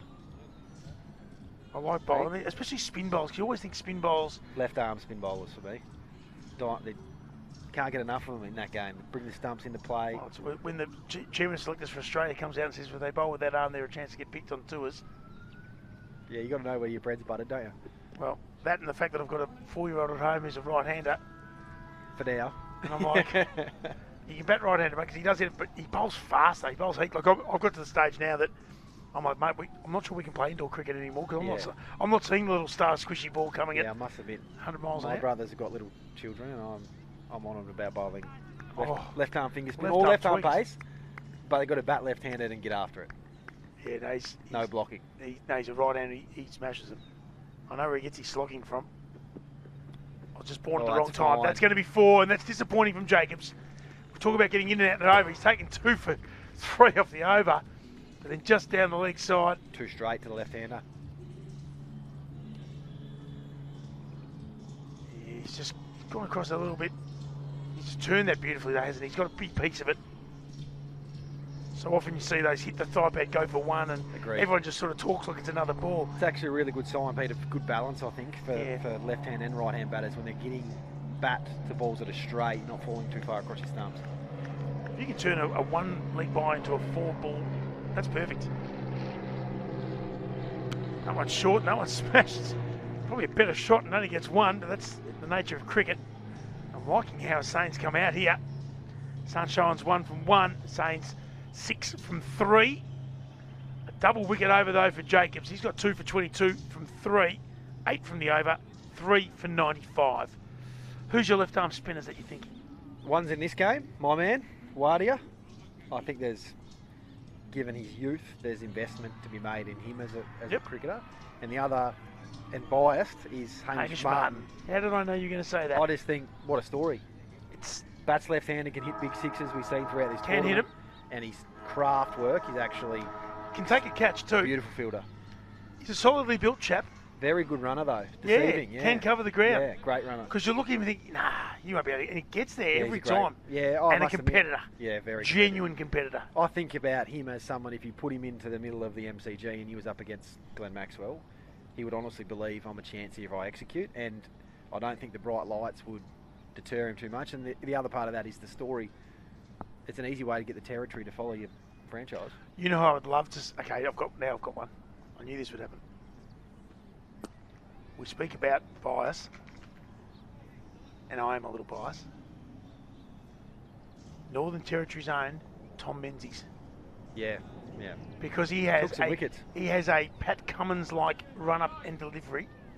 It's repeatable, and I reckon he'd probably be better in red ball than he would be in white ball. Yes. But if all of a sudden there's just a couple of extra tricks to his bow, if someone takes him under his wing, Peter Siddle has a coaching bowling partner. Yep. Says, hey, have I got some tricks for you, mate? And I'm 400 years old. And I've played a million games. He's the only player playing Big Bash cricket is in the same decade as I am, so I'm very happy with him. Yeah, what a player. But Tom Menzies, I love the look of someone who can, and again has that. He's probably too nice. Yeah, so well mannered. But he's got some that'll competitive get attitude. In the Australian cricket system, that'll get pelted out of him. He's very, very well mannered. I really like him. There is one more, and again, it's. Well, you can't have everyone. There's only one list spot. I'm trying to think. Jai Lemire, the keeper, who can slog them. Yeah. But I just reckon there's a lot of those around. So you've got to be outstanding, and he hasn't been outstanding. He's been very good. His keeping's been good. His batting was good without being great. Swept. Good sweep shot, but again, there's protection down on the boundary. It's Italy's own Harry Manenti who picks that up. That's a fantastic conversation, isn't it? I think it's I love it, and that's what the competition's for. Nice for the top end series to be providing. It would be more upsetting if we were sitting going, oh, gee, we can't think of any. I've thought of 4. Yeah, I like the left arm finger spinning. I do like. I mean, I did think of Martin because I liked him last year because he was one of the leading wicket takers in the comp. I saw him take a 4 for last year and really just tied him up in knots. And I'm obviously biased being inside the dressing room with him, and I'm sure there's other players across this competition who really want to bowl tough overs, but he is a guy that says, I'll bowl that over. I'll bowl surge over if you need me to. Whatever is required, I'm willing to do. There probably hasn't been as many runs scored as I thought there would be. Yeah, There's been a couple of big games. I get that, and there's a Brad Hope, who South African, who goes to Perth, comes down to Tassie, looking for a spot with Hurricanes. He made a really good 90, and Tom Rogers makes 130, and you go, but we need you to do that at the top of the order for the Stars. Probably say the bowling has beaten the bat across the tournament. Yeah. Defending. Well bowled. And that's when I saw Sam Fanning for the Scorchers the other day, and he looked so composed and so comfortable. 100 up for Bangladesh, 3 for 100. It's come from 14 overs and just 5 from that over. Remembering there's a 2 over power surge to come at some stage. Yeah. Once these two are settled, you'd want them to take it. You don't want to let it drift too far. It is shaping up now, Pete, as a pretty crucial 2 overs, isn't it? Whereas probably at the start, at none down, you're thinking they're just going to cruise and take it when they feel like. Now it's almost an air of necessity to trying to get some impetus back into this. He's going to be the big fella. Timothy is going to come back on. I'm going to go by. At what pace can Menzies get to, do you think? Because look at Austin and Lazark, who's actually on the list at Melbourne Stars. I think he came into the squad last year, but there's a spot there, so I'm taking him as already on a list with the Stars. Okay. Yeah. But I'm thinking Tom Menzies in the same sort of mould. 19 years of age, can swing the ball. Definitely. And a wicket taker. Who I don't think would get overawed in that situation. Single down to third man. No, me either. It is just going to be a question of pace, though, isn't it? Because it's so imperative at the next level. Because if you bowl 130, 133... By golly, you have to be accurate. Oh. And some tricks, as you mentioned But earlier. then you go from being right arm fast to right arm medium fast. Like your category, as you get into the opens, that comes down. Definitely. Yeah, you're right, though. It's a great conversation to have, and one that when you've watched a lot of cricket, you've seen a lot. As soon as you said, I'm thinking left arm spinners, well, that has to be Hamish Martin because he's been good for 2 years here in this competition. Yeah. It doesn't get overawed. No, it doesn't. And I just think if I was to speak about just the narrative around that, for selfishly for this tournament, but also to then, if I'm the Melbourne Renegades or I am the Perth Scorchers and I've got a spot, I think, geez, how many extra memberships would you get from the territory if you... And that's why maybe... You get 100 at Palmerston Cricket Club. From Australia, that's exactly right. They'd have some good watch parties. Yeah. Yeah, Jake Winter just batted so well. Yeah, he's played well across a number of tournaments in Australia as well. I think he's a fantastic player. And spent some time on the South Australian list as well, so not a stranger to the system per se. 940 runs last year in the second competition. So just an okay year then. Yeah. just a lazy... Oh, look at that. That's my career aggregate. Yeah. He's done it in 1 year. Mine's not too much better either, I don't think. Oakley here. 3 singles. 2 lots of 8. So we look around and Hussain and Hassan Shahan needing to sort of get this Bangladesh innings back on track.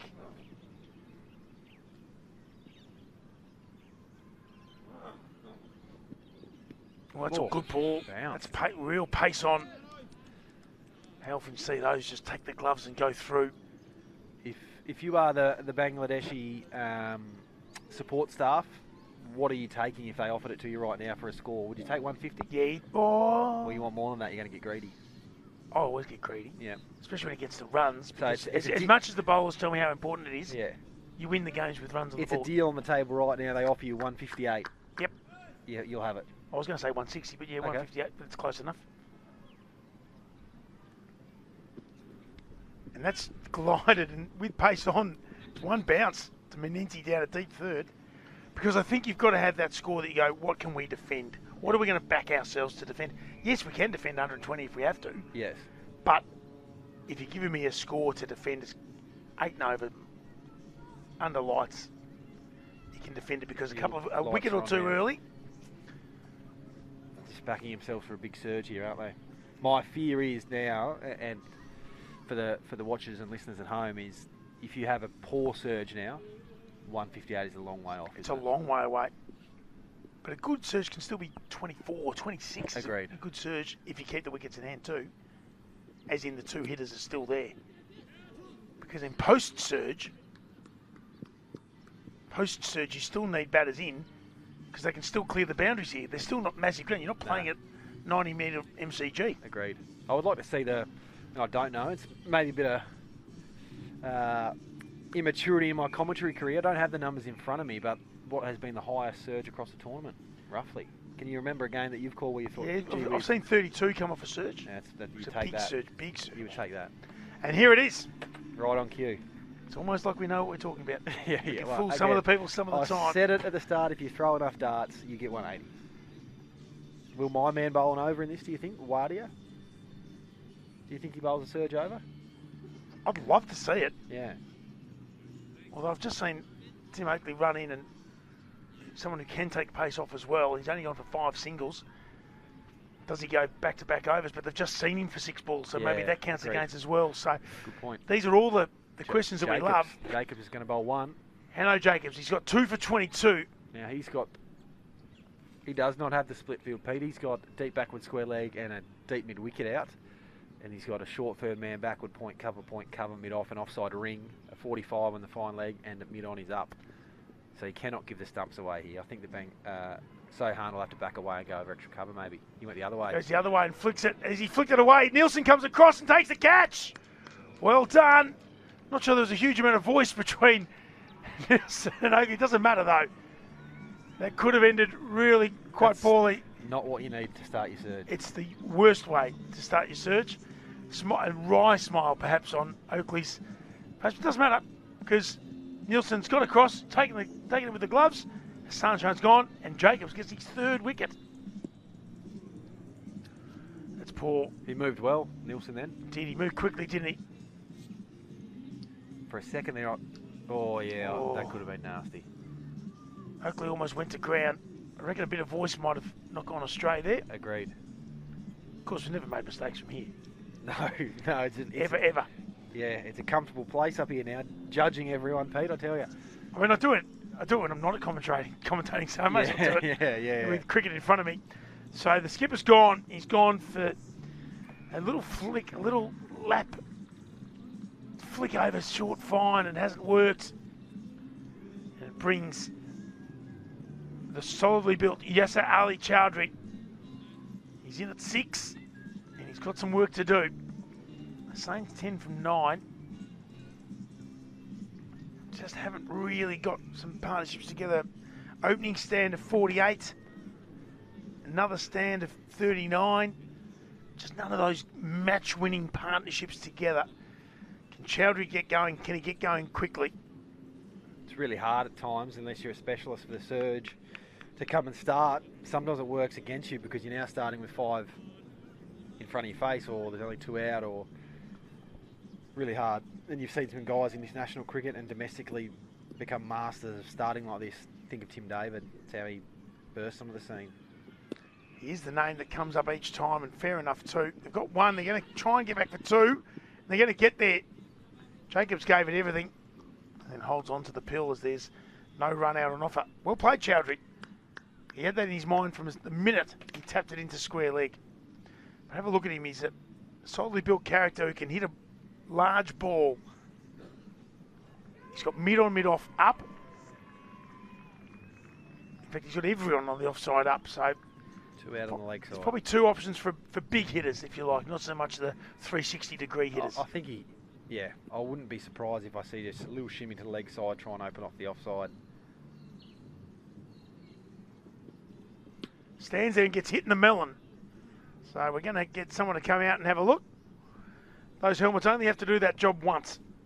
And I did think it might have been a marketing ploy from those who sold the helmets, but I've been told no, they become... Fragile. Yes. That's nasty. Compromised is the word I think they used. Compromise, yeah. That's hurt him, I reckon. Well, it was that pace. It was pace on, hit him in the scon, and you heard a big crack. Oh, this is a great picture of it. Yeah, it's bang. Flush on the side of it. Is, and so when it's the grill, it's okay. You can keep the same helmet. But when it's the shell... The shell cracks, doesn't it? Yeah, that's when they say, a bit like the crumple zone of a car. Yep. And because, you want to learn about these things because you don't want to sit there and go, well, of course, if I'm Albion, I want to sell 100 helmets. Yeah, 200 a year. Of course. Every time you wear it, you've got to get a new one. So there is actually some science behind it, which is fantastic because it also shows that they're putting a lot of care and money into development as well. Got it. Second question in from a listener here, Pete, is directed to you. What have you enjoyed most about Darwin? Are they asking me or are they asking you? No, they're asking you. Yeah, right. What have I most enjoyed about Darwin? I'll tell you what I enjoy most. The perfect sunshine that every day you wake up and you know it's t-shirt and shorts weather. Yes. And I'm looking at you thinking the exact same thing. Definitely. Every day, and every day is the same. And it never gets boring. So what that means is, and this is probably also as a father of a young fella, is that, so you know what you're wearing, you know you're wearing t-shirt and shorts, you know you wake your sunscreen on and your hat on, and you know that whatever activity you want to do, you can do it. Yes. My favourite activity is actually nothing. Yeah. So it's sitting poolside floating in a pool. Yeah. There aren't any, I didn't bring my little $6 Kmart number to float in the pool, but you have the ability to do that because you know that every day is going to be people. When we were here 3 years ago, we went to Crocosaurus Cove, we went to the harbour and had lunch. we went to the sailing club and actually managed after the Gardens games the other day, because they chased him down in 15 overs. Yeah. I was over there before the Early sun went knock-off. down. Yep. Had a table to myself, and that sort of, it wasn't the look so much, it was the fact that I had the same shirt on all day and didn't change when I went there, and no one took my table. No. Had a table for 6 to myself. But my favourite, it is weather dependent, and the weather is perfect It is every glorious day. at the moment, isn't it? It's been 90 days of this. It is Straight. It is unbelievably good. And I reckon that can be your favourite thing, because then all the activities you pick and choose, you get to do because you know it's going to be sunny. Brilliant. Good response. And I am biased because I absolutely love the joint. Yeah, I do love the place. You would be, your mic would be cut off had you've just said, I don't enjoy anything about Darwin, I think. Gav would have been all over us if you had said, I don't enjoy anything about But Darwin.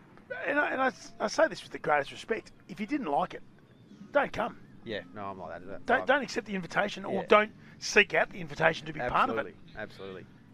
I was doing WorkSafe Country Footy and Netball on Saturday in Foster, which is about 2.5 hours southeast of Melbourne in the Gippsland regions. That would've been Started freezing. hailing when it Yeah, was there you go. 5, and I was doing a netball presentation.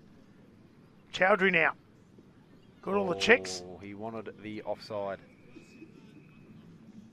Got all the checks, and they said you're fine, and then hasn't affected his swing, just affected his timing.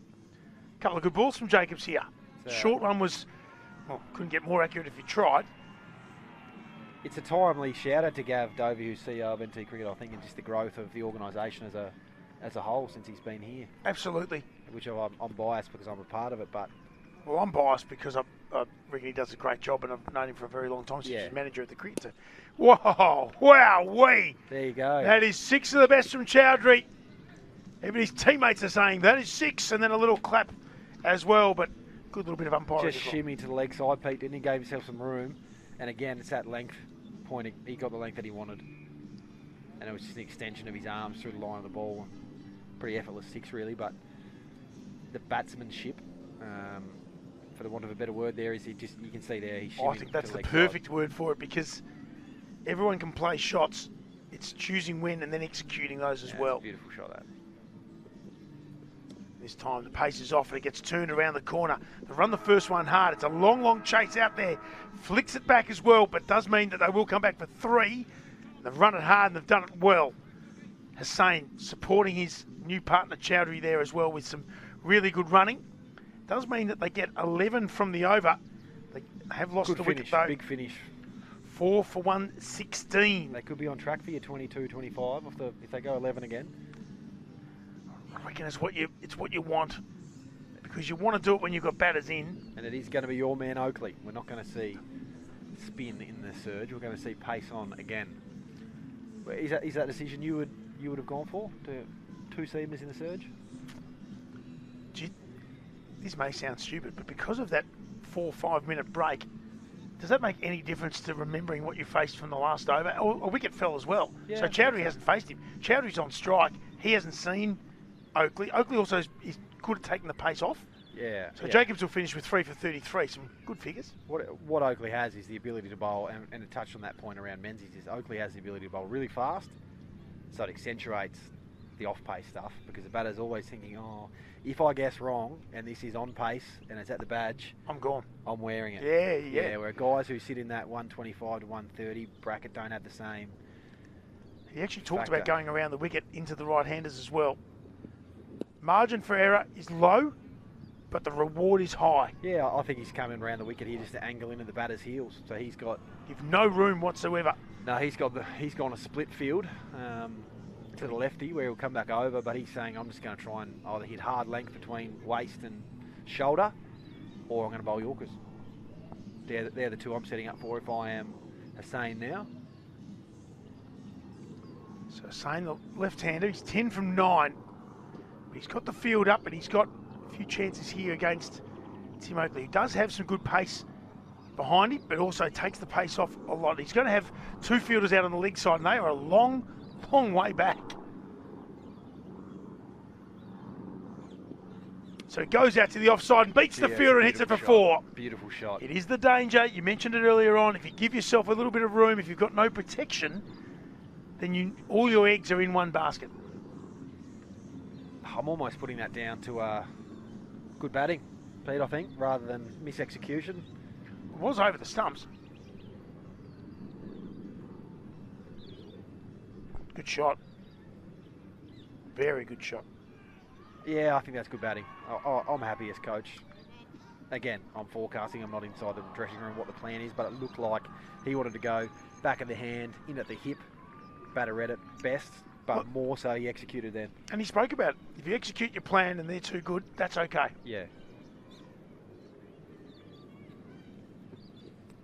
Now that's gone in the air. That's going to go for 6. In fact, keeper, that might be you. No, it hits the fence on the full. Gee, that's a bit stiff on the bowler. That was edgy. Yeah. And it's gone to the longest boundary. That is a bit stiff on the bowler. full. It's a bit stiff on the bowler, that. It's the danger of bowling pace on. On pace, yeah. It's high risk, isn't it? If a slow bowler gets it wrong, they can be dispatched to wherever the batter wants to go. That wasn't a great delivery. That was down leg side. Yeah, I think even if that wasn't edged, it was being helped over 45. Again, margin's not that small because over the top of leg stump, you can get it fine. If it's only over the top of middle, it's harder.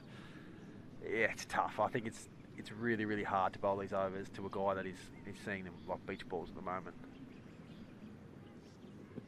Backs away again. Do you get any glove on that? He didn't, so that means it's a wide. Tough. He's trying to say, down the leg side, down the leg side, does the marker go with you? Whereas it only happens on the offside.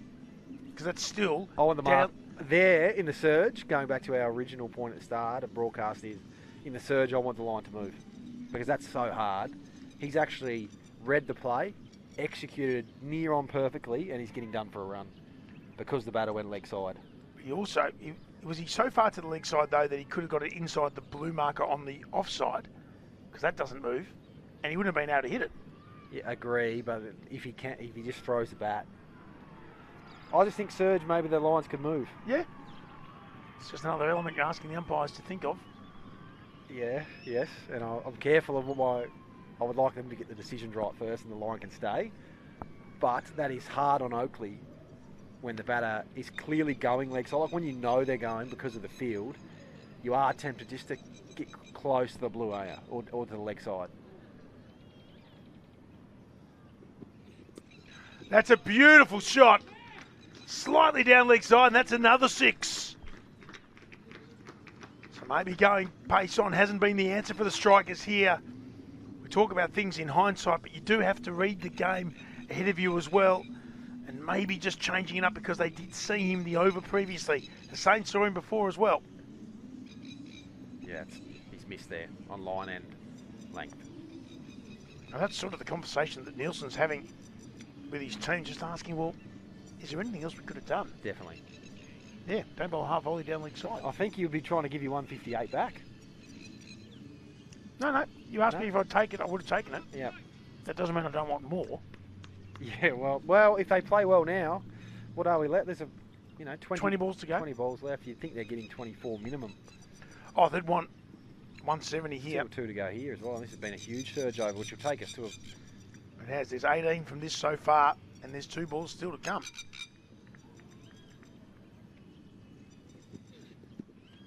And that one's a good comeback. So the question would be, if you step back, the bowler follows you to try and tighten you up. You then step back in your normal batting size. That's a wide. That's a wide. I remember Shahid Afridi in the early state. Remember when the Big Bash first was on and it was state-based? He played for South Australia. Yep. He would shimmy so early to spinners that they would follow him, and then he would just jump back inside and go. Happened 3 or 4 times. It might have been against, it was either Tasmania or Victoria, and 4 times in a row they went fast at his legs trying to cramp him up, and he just jumped back inside, and it was wide, and he's down here. It might have hit him in. Does that hit the one spot without protection in the knee? Does that miss the thigh pads? Yeah, I'm not entirely sure. Was he done a groin? Because that's a groin stretch.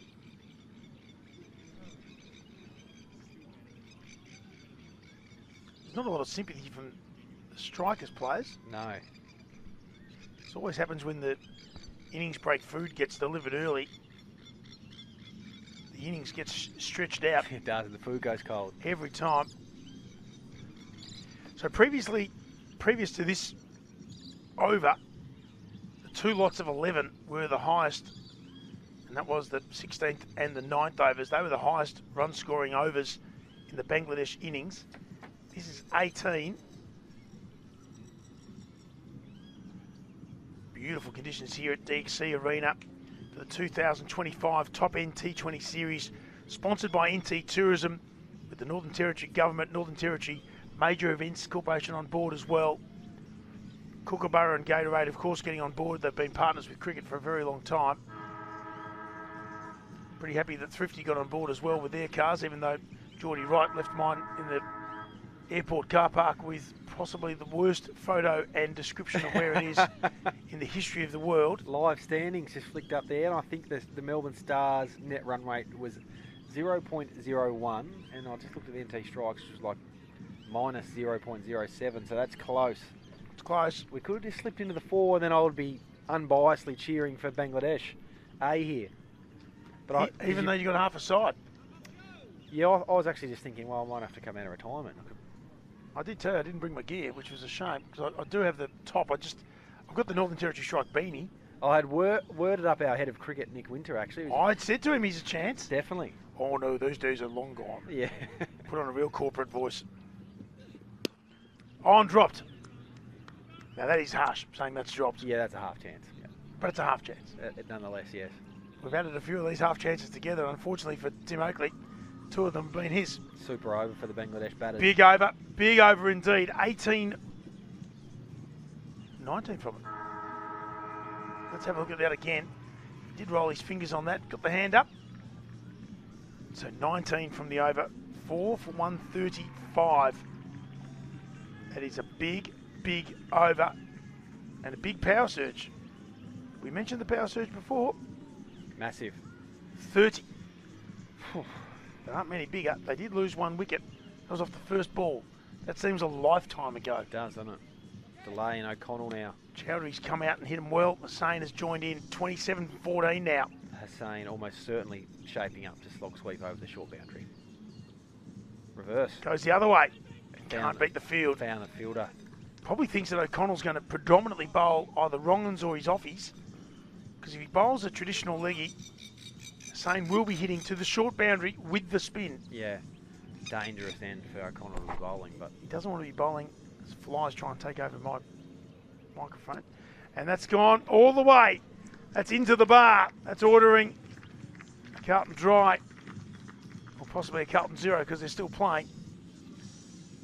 And that's gone for 6. O'Connell, margin forever. We talk about it quite a bit. It's smaller and smaller, the shorter the boundary, and of course with the left-hander facing leggies. Dragged down, did he, Pete? Did. Paid full price. I think he wanted him in that general direction anyway, so he was set for that ball. This is where the combination of line and length becomes so important. I think Hussain keeps going here with this matchup. He's found one that suits him. He goes the other way, and that's in the air, but it's going to go clear of the fielders inside. It's racing away to the boundary. He struck it so well, that's another 4. So the fielders are up. He doesn't care where he hits them. Doesn't matter if it's a short or long boundary. When you're timing them like Hussain, if Hussain, who came in at the fall of the second wicket, they were 2 for 87. They were 3 for 88. A couple of balls later. But the little fella's batted really well. He's got all the shots. That's a highly skillful shot, that. Seen it a bit across the tournament, actually. Some players have gone to that. Opening up an area of the ground, I reckon 3 or 4 years ago, wasn't as accessible for everyone, but Hussain's found again. I think he's going to keep going. There we go again. Absolutely he is. Because whilst he's hitting him well, he's almost stood there and watched that. That has also gained a bit of traction on the DXC Arena surface. And it's another 4.644. That's 14 from the first 4 balls. 4 for 149. Just trying to think now of captaincy head on what option you actually have here. You cannot afford to bring someone up from the leg side on a small offence, but he almost might have to go offies here. Drawing the ball. The dew wood starting to come into effect. We've seen some really wet games that have started at 7. Does make a difference. I think 5's a good starting time. Off spinner, yeah, it was. Off spinner. He's going to have to get there. He does. So he just gets the 1. Importantly also because it brings the right-hander on strike. Damage may well have been done. Brings up to 150 from 107 deliveries. 13 balls remaining. Do you think Chowdhury takes a risk here? I think he might try and maybe get him over. No, he doesn't. He's going to have a... Pushes it into the offside. They run quickly and take the 1, so 16. It also means that the right-hander's got the short boundary again, so they are working this well. The Bangladesh A players. They are, yeah. Realising where the short boundary is, because that, of course, means that length is more important than line, because you can hit any line over there. Definitely. That's one of the better overs they've put together as a batting group, I think, across the tournament, I would say. Smart play. Well, since they've taken the power surge, they've got 46 runs from the last 3 overs. Wow. Momentum. It's a lot. Power surge is, I mean, strikers probably aren't thinking at the moment, but it is one of the better elements of Big Bash, one of the better rules that's come in. I think from an excitement piece and getting neutral viewers to continue watching, because it was starting to get to a point when it was 6 over power play, then it almost you went into a bit of a lull. The Michael Bevan overs of the 1 days. Yeah, which your purists like that craft and hitting pockets, but, you know, I always equate it back to as Wadia comes in. Your man now. Hits him in front, but has he gone too far across? I liked it, but I'm biased. Of course you are, but he went a long way. On the way. list, yeah. Can't even say his first name. But just going to sell Wadia shirts. Okay. That had to be close, didn't it? He went too far. Yeah, it's online. The Chronicles of Wadia? Yeah, good. Brilliant. I like it. From someone who's never read it, never seen the movie yet. I haven't read it. There's a bit of recall that comes from deep, dark secrets there. Yeah. It's not a secret now. He's bowling to Saint. Yeah. You can see the love that would come from if he has this sort of control and then he comes out with a little mystery ball. That is from the Chronicles of Wadia. That is exactly right. You can see that. It's got sort of Sydney Thunder written all over it, I think.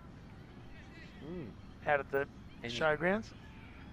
Not sure the strikers will let him go without a fight. Of course they won't. Well bowled. That is well bowled. Beautiful bowling. And he was ready to point out to the umpire that was inside. where that's gone. That's He was exactly ready to go. The umpire's been really good over the course of these last week and a half. Some great opportunities to be involved in big game cricket. That is a wide. That has to be. Same theory. He was under there. But you are right around it. You just seen Hussein's got a quick single a couple of balls ago, and he's giving Chowdhury now the best access to the small boundary. But Waddy's doing his best to touch the blue wide line and keep him away from the short fence. That's a good cat and mouse game at the moment. It's in the air, and again he has to come forward. Just been a horrible place to field. Has been, hasn't it? Backward a point. That's O'Connell who's copped that one. They've employed that a bit, the strikers. They've had the 3 behind point up, and they've had the extra cover in the mid-off back, so it's been... And I think it's been good for them too. Agreed. So 4 from 4 here. Waddy has been fantastic, yet again.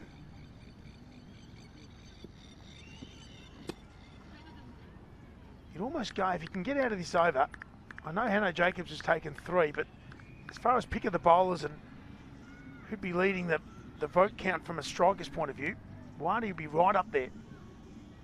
Because this sort of control and this sort of suppression on run rate has been fantastic for the strikers. Well bowled. And for once we didn't put the moz on the bowler. We'll get 2, but that's okay. 1 for 21 he's going to finish with. Beautiful set of 4. That's really well bowled. I'm liking all of that from Waddy. 1 for 21 from 4. 4 for 158. 7 in total from the over. That's a great over. It's the penultimate over for a left arm spinner to come on and only go for those. That's really well done. 4 for 158. How many coming off this last over, Pete, do you think? Well, there's the 158 we talked about. Yeah, you weren't far away. It's going to be Campbell Thompson. He bowled the first, he's going to bowl the last. It's a big difference though. If this could go, if this is a 20 for Bangladesh A. I think it's going to go for 11. And I'm basing that on not a lot, except for watching a huge amount of cricket. Education. A couple of boundaries, a couple of singles, and a leg bye. I think it's a field. He's got the whole 2 behind square on the leg side are up. So he's going to try and hang it wide line offside. Wide and full, you would have thought. Yeah, agreed. He does that and it's flicked for 4. It almost doesn't matter. Saying, talking about those that are performing well in this game, he's 48 from 22. It's high risk, that bowling, when the field is set so obviously that where the ball is going to be in the general vicinity. We're 120 metres away and we knew where it was going to go. Yeah, which is great in theory, but when you've got a guy striking them, like I'm saying, he knew exactly where that was, got himself in the line nicely, flipped it. So now they're going to go third man back, where they're going to get a man or a player up from. So backward point. So third was... As backward points come in, so fine leg and square leg are now in. Backward point and extra cover out of 4. So now it's a bit of a different game, right, Pete, isn't it? Because you can go there and you can't get lapped for 4. So Hussain would have to slice away behind point, which is harder when or he goes across the crease and tries to flick it, which he has done previously. More risk in the shot. You're asking the batter to change what they want to do. He goes short and very wide. The umpire says that's way too wide. Once again, the bowler tries to explain to the umpire where the ball should be. Because it's proportionate, isn't it? They go across half a foot, so the line goes half a foot. If you go a foot and a half, it's still wide. It does get cloudy, doesn't it? It gets a bit grey and subjective. Well, they've tried to make it objective. They've tried to make it a clinical rule, which I like. Yeah. It's in the umpire's eye a little bit. As all decisions are. Interpretations of the rules in front of you. Well That's fallen straight. That's really well bowled, and that'll be just the 1. What did I say? A boundary and a single or 2? A lot of margin for error here. 4 for 164. It's a good score though. We talk about defendable scores, and 160 is that number Game that you on. think on. You think 8 and over is defendable, but also chaseable. Beautiful partnership. 59 from 25 balls. For the moment Chowdhury came out, he's tried to hit him, and something clicked in Hussain as well. It's amazing how often you can just pick up on the momentum of the new batter in, whether it's hard running between the wickets or they're able to have some boundary success early. Bouncer, slow bouncer, and that's going to be Waited for that swatted. beautifully down over 45. Really picked it. It's gone for 4. Quite sure the chat is amongst the fielders out there. He's just going to go and pick that up and fling it back in. Thompson's gone for his couple of boundaries. And that's 10. That doesn't leave a huge room for error here with 3 balls remaining. Big over again. Chowdhury, he just waited for that. Did a good job to get it so fine with that much power. A little bit of music playing. Nice little crowd gathering on the hill. Oh, it's a Saturday night. Oh, Where would you rather be? absolutely nowhere at the minute. Maybe on the hill. He's going to claim that as a wide. I reckon that one's harsh. That's harsh. Yeah, I'm not. Look, it is a tough job, but that is hard on the bowler. That It is. I thought he just snuck across the touch. So in his normal stance, if it goes down leg side in his normal stance, that's a wide. It did go down leg side. My only question is, if he stood where he was standing, would it have hit him in the leg? Agreed. Or brushed his dacks?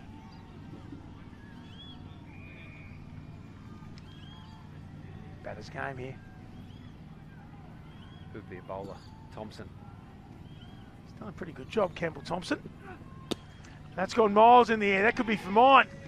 Maniti on the boundary. Oh, he does a good effort. That's a great effort. And not just saying it because you can hear every word we're saying, but that was really well done. Next save runs. Italy's own, Harry Maniti, and Adelaide striker's own. They'll claim him as his own as well. That has saved 3. Definitely. In the mitt, balanced, threw it back. Great awareness of where the boundary rope is.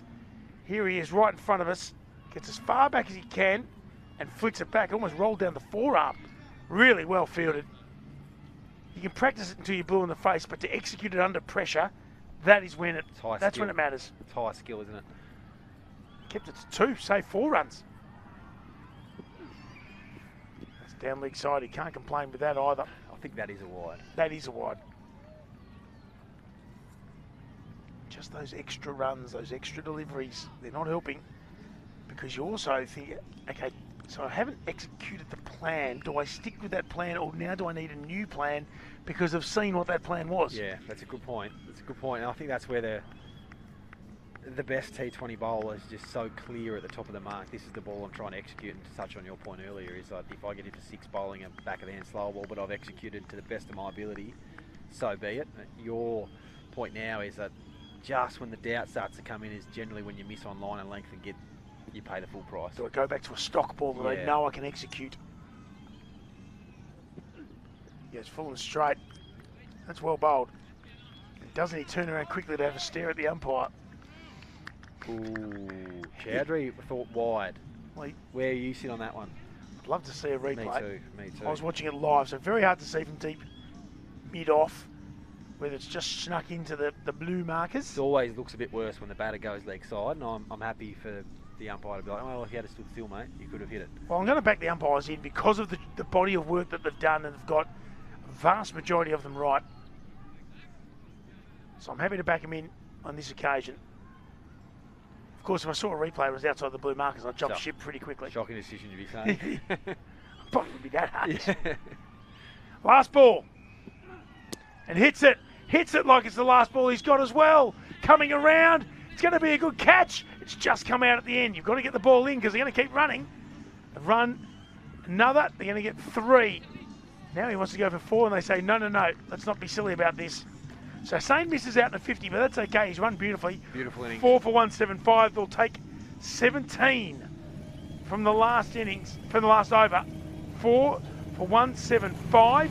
And I don't think they've left any runs out there. No. They've made the most of their 20. I think they're above par, Pete, to be honest. Very, very good score. 49 from 23. It's a great partnership at the end, isn't it? Chowdhury with 25. See some of the highlights. Thankfully for the strikers, we're not going to include too many of the missed chances or the missed half chances. That one we will include because we have to show that. But it was a good knock. 50 to Jasan Alam at the top, 49 not out from 23 from Afif Hussain, and 25 to Yasser Ali Chowdhury. And that means that after their 20 overs, Bangladesh score 4 for 175, which is 8.75 and over. Yeah, it's going to be a tough chase, that. I would like... they're going to need a big power play. They are. We almost saw a little collusion there. They're going to need a big power play, wickets in hand, and not just because they've got wickets in hand, but because it means that their batters are going at the top. Definitely. It just means that batters can also utilise the power surge, of which went for 30. That's a big power surge. 105, they got 70 off the last 5 overs. Brilliant finish. My goodness, that's a lot. So 70 from the last 5 overs. I mean, the Bangladesh A, a 4 for 175.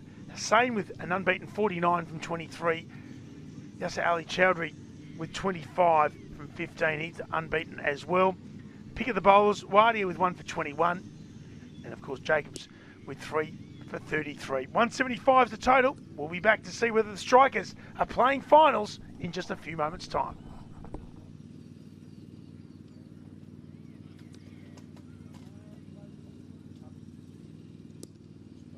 Are you looking to hit your studies for 6? Make the move to Australia's Northern Territory and start a world-class partnership where your potential can glide through boundaries and you can rack up runs in places you've never imagined. Enjoy our laid-back lifestyle and help us build what's next. When this over is over, think about getting on a good wicket and consider studying in Australia's Northern Territory. Authorised by the Northern Territory Government, Darwin. When you move here, it's not just for work, it's for life. Here, culture isn't something you leave behind. It's something you bring with you and share.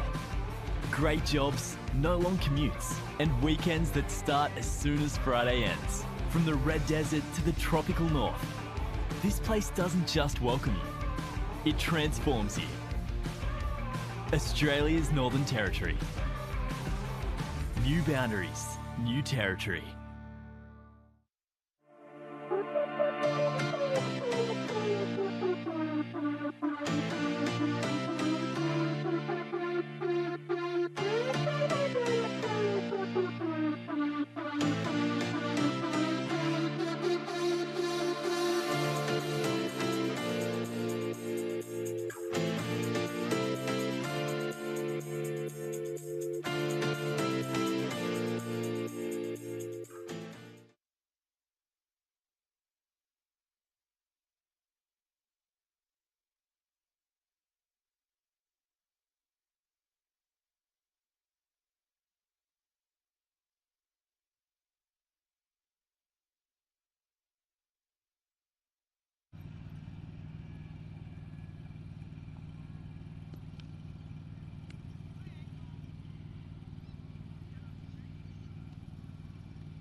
Welcome back to DXC Arena, and we are ready to go.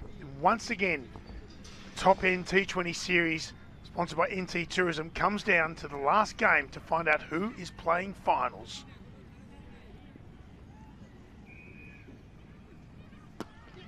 It's a good start, really good start. It's exactly how the Adelaide Strikers would want to get going.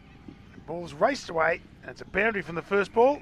Mackenzie Harvey put his hand up to say, I wouldn't mind playing a couple of games tomorrow. Yeah, it's a beautiful shot. That again, Pete. It's the line and length, isn't it? It's just the wrong line from Hassan, who's bowling right arm finger spin. Mackenzie Harvey, beautiful player, square of the wicket. Naeem Hassan from the Darwin International Airport end. 176 required to win for the Strikers. If they win, they're in the finals tomorrow, and the Melbourne Stars are on the plane home. If they don't, the Stars will be taking on the Chicago Kingsmen. Hassan in again, bowling to a long off and a deep forward square slash. It's a bit of a cow there on the leg side, isn't it? Again, not wanting to give the stumps away, and it's the right-handed Jake Winter now to take strike. He batted beautifully yesterday. Your man, he is. He's your man. Well, You've got him on a list. Yeah, he's in the supplementary list of 4 or 5 that I've got. Okay, yep. I'm going on what I've seen, obviously, because that's all you can do. Have to, I think. He gets runs. Every time I look at a scorecard that he's in, He does. which is not every week, I must admit, but I thought that was going to wrap him on the pads and we've given him the all-time ruined his career, yeah. So Winter and Harvey getting it going for the Strikers. We don't say it lightly, though. If they have a win here, they're 4-2 for the tournament, and that's enough to get you in the finals.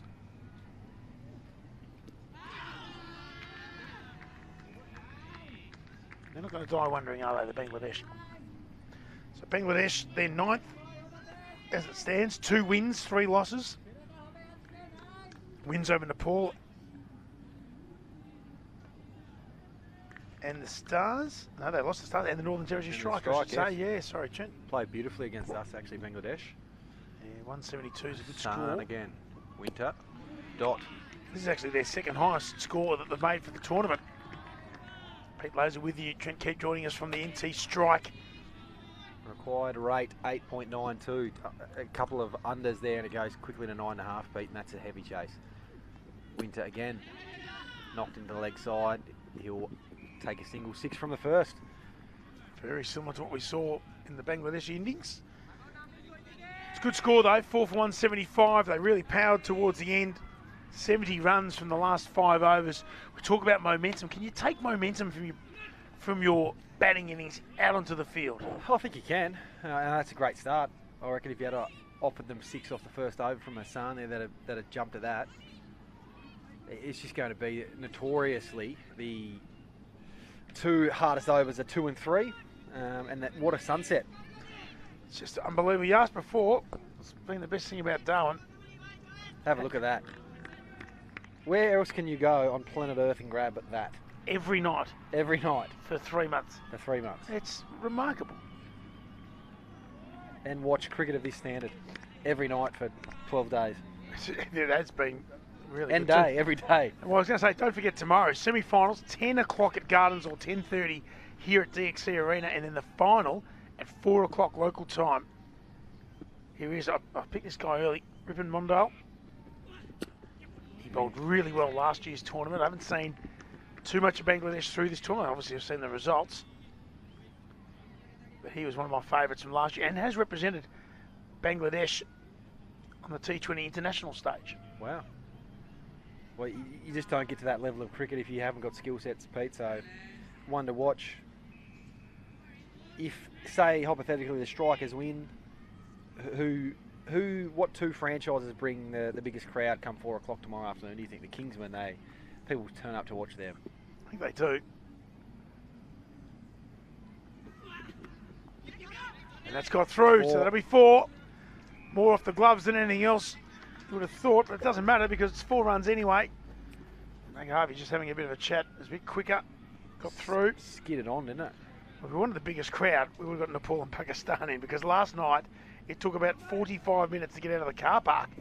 let alone Yeah, the it's fact that amazing. I'm 4 minutes away by car. I just, in the innings break, then heard the numbers of viewership on last night's game was around the 850,000 mark.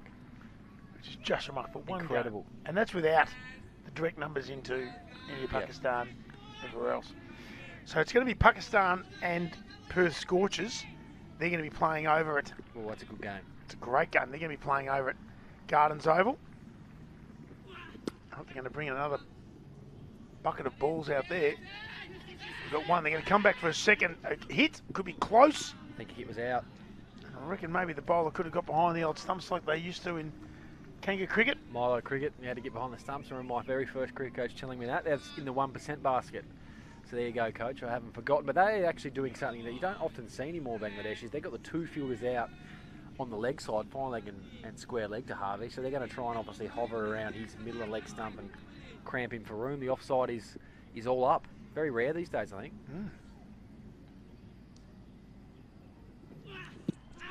One. Big appeal. The umpire not overly interested. Mac Harvey just letting everyone know why it wasn't out. It was a bit quicker too, wasn't it? It was. Hey, so it actually looks like a red ball trying to bounce someone outfield. It does. Yeah, he hustles in, your man here. Just it's not overly tall. That's only just hitting a second set of stumps. It was well bowled. It's exactly executing exactly what he said he was going to do. Has to be straight, doesn't it? Yeah. Got the early boundary in this over. Bounces him. And the square leg umpire says it's a wide. That is consistent. Yep. Very agreed. consistent what we saw in the first half of this game. I'm okay with that. I would like if the bowler was going to bowl the bounce, I'd like to see it go over than say get to chest height and get cut for four. You'd rather miss. We touched on in the first innings being happy to miss in a particular way, and Yeah. if it's a short ball, I'd rather go above their head than be unders and get cut. The only thing I don't understand is why that counts as a short ball when it doesn't actually count as a ball. Yeah, it's a great point actually. It just makes no sense. And that's gone over point. You can't afford to be short and wide if all five fielders on the offside are in the circle. Good shot from Mackenzie Harvey. Could this be the innings that he goes on? Someone's going to have to. Yeah. You would think they'll need a 60 plus out of the top five, you would think. And it's just an area that he scores so many runs in across his domestic and club career. It almost sets up for that shot. Does it look? It genuinely looks like he's waiting for that. Yeah, sets up there with his body position as well. He's good at clearing his right leg as a left-hander just to give his hands some space to move. This time he goes straight down the ground. Pick the slow ball. Yes, it's going to plug. It's going to just race away too. It's remarkable how some of the balls actually gain a bit of momentum. It's dewy now. It is. Sometimes they go up and just plug, but that one just gained a little bit, but he gets an extra 3 from it, so 15 from the over. He's away, Harvey. He's away. And this is what the strikers, I mean, they would have spoken about it. It's almost like you don't want to take your foot off the pedal when you're talking about chasing a target in a certain amount of time. Absolutely. You can't think, oh, okay, well, we don't need to do that now. No, you look at their rate now, 10.5, and the required's coming down. It's like, how can we keep pushing now? How far can we get ahead in the 4 overs with only 2 fielders out, knowing that you're then going to have a period of time where there's 5 on the fence? And they got quite well beaten from their first game was against the Chicago Kingsmen. They got knocked over for 121, so they're going to want all their batters up and about to have a crack. So there's so many interesting storylines interwoven throughout this game. Backs away, and on this occasion, can't get it through the field. The 18 from 8, Winter 2 from 5, no wicket for 21. Just looking to carve away through the offside. It's a big ball this. I'm sensing boundary or wicket. Oh.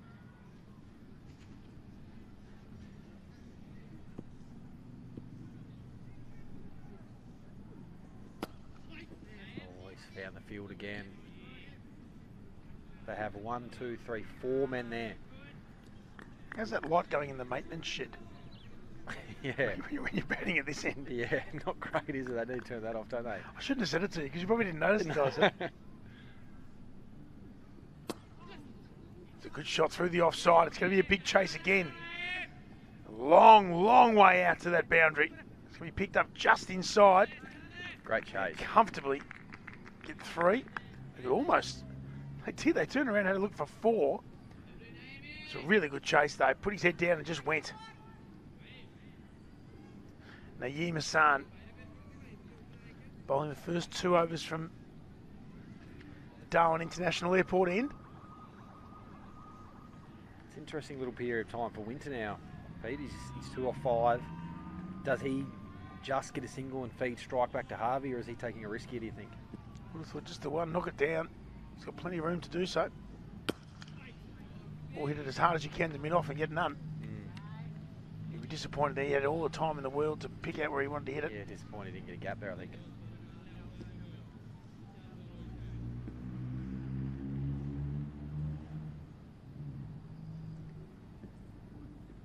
That was genuine medium pace. Just a single. It's amazing you try and keep the kookaburra up and get it swinging for an over or 2, and then after about 3 overs, everyone's just throwing it into the deck. Into the dirt, isn't it? The umpire's got to keep an eye on the fielders that should be able to make the keeper, or the bowlers end on the full, just trying to sneak through a couple of bounces, aren't they? Harvey. Hassan's been great this over. Hasn't really missed the stumps too much. 1 through the gap for a 3 and a single to Winter. Pushes his cover back to the fence, trying to defend his over. Well bowled. Well bowled, really well bowled. Yeah, great Good comeback there. We said this game was close, and it doesn't really mean too much to compare a side setting to a side chasing. But after 3 overs, both sides with no wicket for 25. This has thriller written all over it. Run rate 8.33, required is 8.88. I think it's going into the 19th or 20th over. 20th over, I think. It's going the distance here. There's Patch, our photographer, doing his finest work. He is good, very good. Get some good images. I mean, I did say last night that in the multicultural day with Nepal and Pakistan, the big crowd and everything, I mean, he just needed more cameras. Yeah. He needed more fingers, more eyes. Yeah. Because he got some amazing images, but there are thousands of them. Easiest and hardest job in the world. Absolutely. Hassan now from the TIO Stadium end. Left arm finger spin.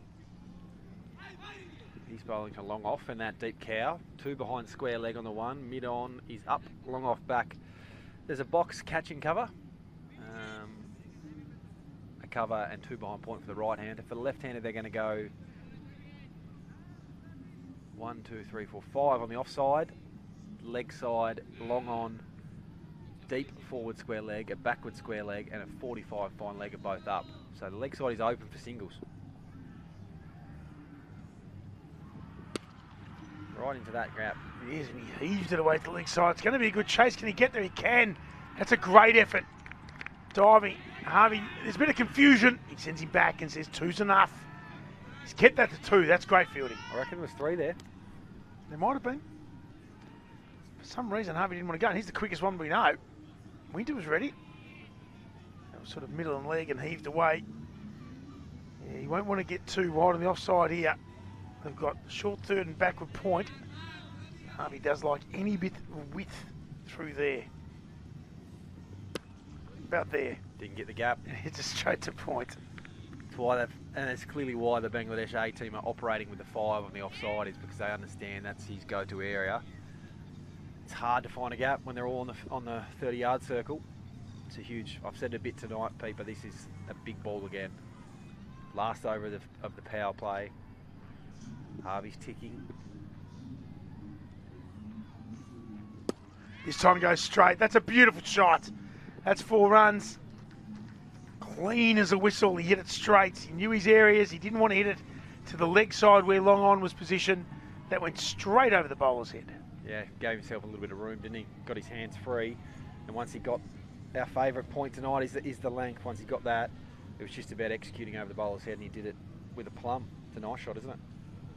It's a nice swing in the bat. It is. I'm sure it was the greatest delivery though. No. All sort of placed up there out of hope. Will he go again? This time backs away. He's on the back foot. He's going to have to hurry. He gets there because he's quick. Backed himself. He knows the game really well. He's quick between wickets. Good pick up and throw. But You haven't seen those that sort of aggressive in at the ball and having a genuine crack. It's more standing back and Absolutely. if I hit the stumps, great. Not surprisingly, it doesn't end in too many or result in too many run-outs. So Harvey's faced almost twice as many balls as his partner Jake Winter. Last ball of 2 out for the next little block anyway before the surge. Interesting to see whether Winter takes a risk.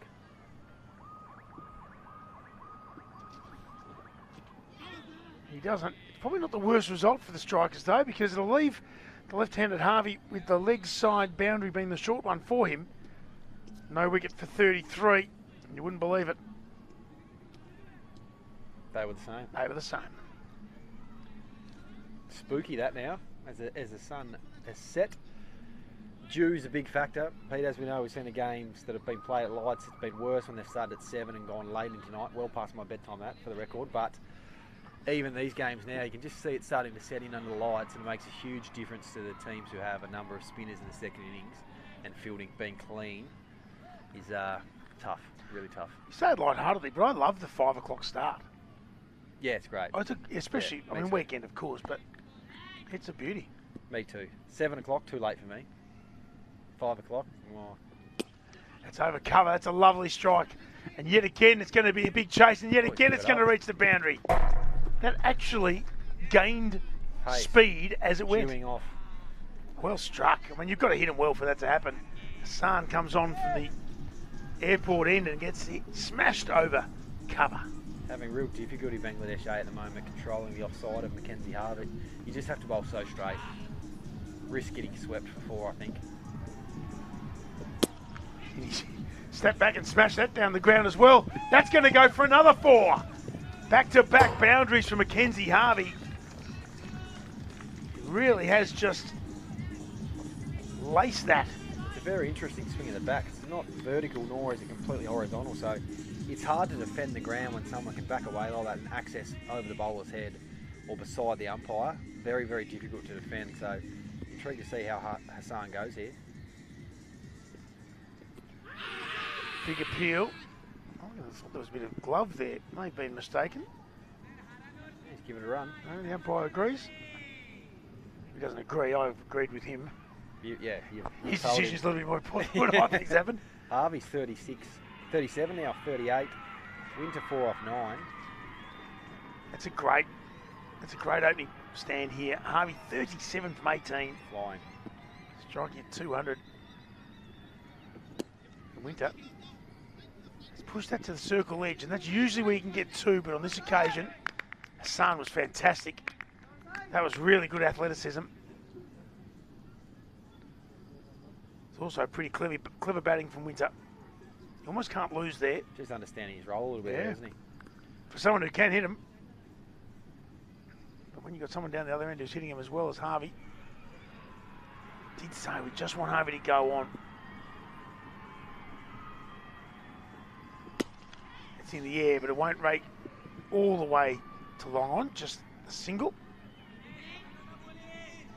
Well, I'm talking from a cricket lover's point of view. I'm sure there's a squad of 13 or 14 Melbourne Stars who don't want Harvey to do any more than he's done. Yeah, they've got the voodoo doll out, don't they?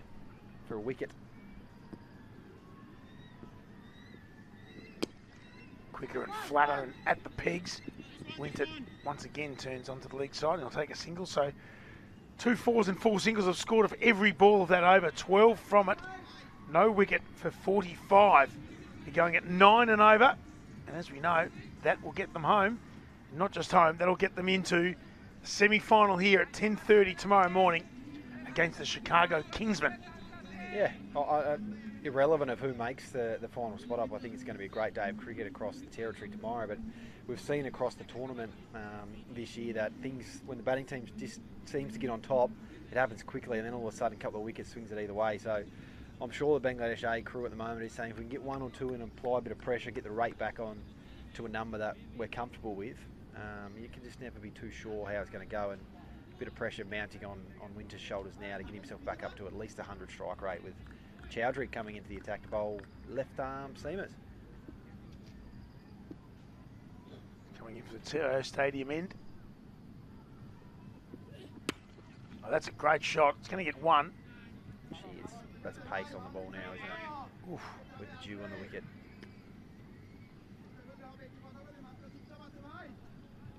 Well, Bangladesh did win the bat flip and elected to bat first. Must have taken it into consideration.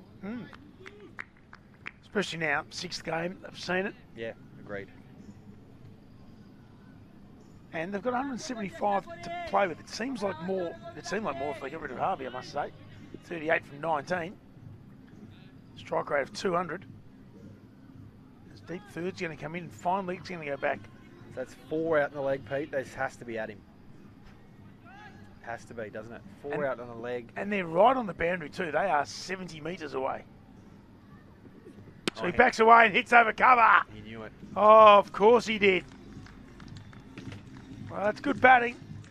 I'm not sure the plan nor the execution, all that great from Bangladesh, eh? Yeah, tough, isn't it? It's a tough field to bowl too, because like we said earlier, when Hassan lap swept down to 45 for forward, once it's telecast to a player of that calibre, you can see how much room. That's over the top of leg stump, and he's managed to get that over extra cover. So it's beautiful batting. I would personally prefer to see, if you're going to go this field, it's almost got to be pace on bouncer. Yeah, challenge him to hit. Try and pick the gap here. Yeah, it's a bit better. At him. Exhibit A. And then a fair way back, Harvey was, of course, spinning around in his shot, so he didn't have a chance to look for two there. We've seen so many twos on this ground where just hit into the sort of circle edge, and if the fielders are on their heels or on the boundary rope, it's a long way in. Absolutely. It's a difficult ground to... I'm not going to say it's a difficult ground to field on, but just when the dew starts to set in, you want your fielders to be almost 6, 7, 8 off the fence, but as you mentioned earlier, the skid off the ground then, it's really hard actually to chase back.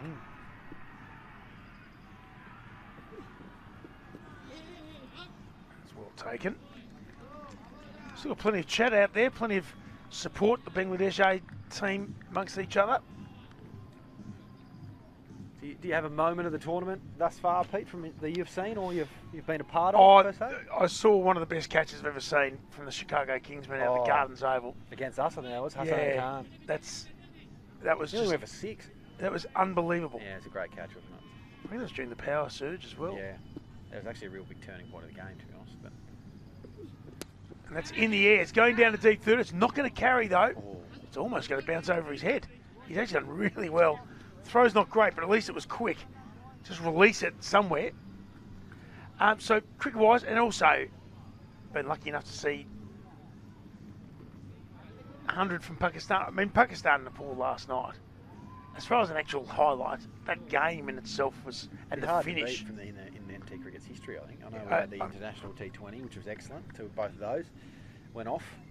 But this genuinely meant something. That was something. This had context and meaning. Because if Pakistan didn't win that, they were no guarantee of making finals. Just the passion of the fans. And all of a sudden, Nepal needed 4 from 4 with 6 wickets in hand, and Pakistan somehow did it. No wicket for 53. We are 6 overs into the Adelaide Strikers' chase. Remembering, of course, a win here for the Strikers, and they'll replace the Melbourne Stars in the top 4 and take on the Chicago Kingsmen tomorrow at 10:30 here at DXC Arena. If you're in the city, though, you want to see some cricket, Gardens Oval, 10 o'clock. Perth Scorchers and Pakistan Shaheens. Win and you're in. I mean, opening night, Nepal NT Strike, so our first game, it was 500 Nepalese with the drums and everything. Yep. That was some experience for some of our players. Oh. Yeah, it's not just the team they're supporting that gets something incredible. Out of it. What a great atmosphere to play the great game in. That's hit beautifully out of cover. That's one of the best shots you will see. It's bounced and it's hit the effects mic, in case you're wondering what that was. That was a beautiful shot. You just cannot afford, Pete, to give the stumps up to him, can you? No. In this vein of form, with this much clarity in how he's going. Just seems to be batting with a bit of freedom at the moment. When you see him in Big Bash, he comes in at 5 or 6. It seems a bit harder, but it was wide, that ball. Quicker, and that's going to be 6. And that's going to be his 50. 24 ball 50 for Mackenzie Harvey. He's come out here with intent. Don't know if he's got a table booked at the Sailing Club, but he's hit that beautifully. That is a great shot He wouldn't have, because if they win tonight, they're playing tomorrow at 10:30. Absolutely. They'd be booked out down there at the Sailing Club as well. If they happen to win tonight and they win 2 games tomorrow, they might be there, I reckon. I reckon that would be a fair incentive to get there. 10 from the first 2 balls. Backs away again. Call of weight, and a good call there. We've seen confusion reign supreme over the course of this week, but that, a definitive call. That and the fact that I think he wants to stay on strike at the minute. Strike, doesn't he? And I've got no issue with that. No. That's gone through everything. That's going to be a bye. Tough for the keeper then. Oh, it was almost like a seam up. Come on, quickly. Look how quickly this one's gone. Yeah, it was. It swung in. Well, there's a 6. It swung in and it swung into the arc. No wicket for 64. They're trying to stamp their authority early here in the chase for 176. Still a lot of runs. This sort of start helps. Winter's on 8. So in case anyone's there wondering what people talk about when they talk about batting in partnerships, this is what they're talking about. Pressure mounting though, I think. Might take a risk here. Have to bowl that one again. You also want him out there though. They're running well between wickets and just keeping that momentum away from Bangladesh too. Beautiful shot. He's hit some of the hardest singles I've seen in this week. Winter moves to 9. Unbelievably, he's 9 of no wicket for 66. Up to 7 overs. That's another big over, 13 from it. Massive required run rate coming down to 8.46, flying along at 9.43. It's just a game of margins, isn't it? And it's dropped. It wasn't long ago in that first over that it was creeping up towards 9.9 required. So striker's well and truly in front of the game at the moment. And Pete, your point was excellent around Winter's role, and he's 9 off 16. If you were just tuning in, you probably think he's not playing his role at the moment. He would like to score a bit more freely, but it's a partnership of great substance and match shaping at the moment.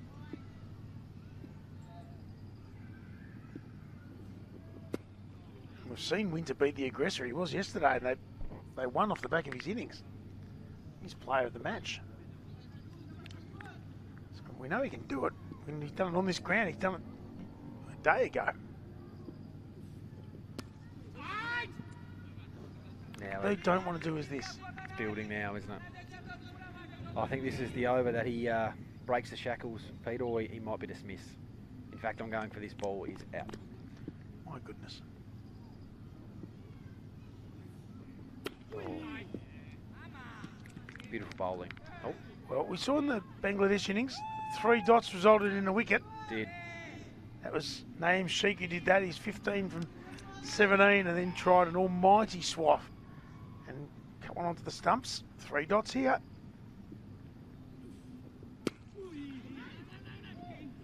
Discipline. It's at Mackenzie Harvey. Look at that. Yeah, that helps. In and out. And that's when you know your partner's got your back as well. He Definitely. wants you to get it ticking over as well. Yeah, it's a great point, Pete. That it just allows Winter to it's 1 run difference, but allows him to feel a bit of energy into his batting at the moment. Maybe this simmers the nervousness a little bit, and they might be communicating to each other that we just keep going. And a bit of reward for Definitely. your shots too. Hit that beautifully. Look at the ball sail in the night sky. 1 bounce into the fence. Again, it's the length, almost more so than the line, that makes a Definitely. difference here. It's a nice bit of batting. That gave himself some room. Lots of room. Once he got the length he was after, like you said, it was just a matter of getting that over the stump line cover fielder. Spectator didn't want to pick it up and throw it to him, just to flick out from under the thrifty wheel. He might have just walked off the golf course looking for his golf ball. A few get teed up over there, I tell you, on the 9th. Not sure he's paid his $10 anyway. Yeah, exactly. Yeah, tickets, please. In the air, it's a backward point. A shy at the stumps, which is interesting as long on hadn't moved by the time that was a shy. But 6 runs will help Winter along. He's 15 from 22. Harvey 54 from 26. No wicket for 72 after 8 overs. which of course means they're going exactly 9 runs and over. And that's good because it says that on the scorecard. That's good maths. Well, everyone had the bathroom door with the times table. They did, absolutely. Didn't need it for the 6 times table, obviously, because footy does that for you. Yeah, not like I said earlier, maths not my my family will be listening still. In fact, they've texted me earlier. Yeah, wasn't the greatest grades in maths. I don't believe. But you'd know cricket. If I said to you it was the 4th ball of the 11th over, you'd know how many it was. Yeah, that's a good point. But if I was reading that on paper in numbers, no chance. What I am reading right now is 54 off 26 from Macca Harvey. It's in the air and that should be out. It's not. It's through the hands. Melbourne Stars have just spat into their Gatorade, thinking that's the one we need. Oh no, he's thrown it over his head. What has happened here? That's a calamity. Have they turned up on a unicycle? That's a calamity. Oh no, they're going to get an over. Oh my goodness me. That's a 4. They're going to get an overthrow. And I must say, the festival, the Darwin Festival is down on the water. It does not need to be here. That is a drop catch. And then a throw that went over the head. Then the keeper, that's unbelievable. That's a 4 to short third man. Should have been 1 for none. It's none for 4. Yeah, you got every right to be dirty if you're the bowler. It's a beautiful flight, And but how well is he seeing them? That's the more traditional way to get a boundary. It's cost you 8. May end up costing a lot more than that. Mackenzie Harvey, he moves to 62. It's no wicket for 80. Gee, that is a coach killer.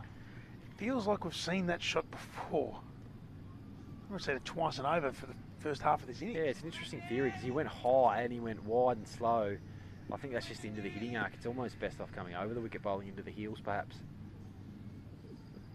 It's gone again. This one's gone backward a point and they've just squared up their sweeper. So they're going to get another 2. That's 10 off the over so far. No wicket for 82. Interesting tactic. It almost feels like it has to be a tactic because... So consistent. Yeah.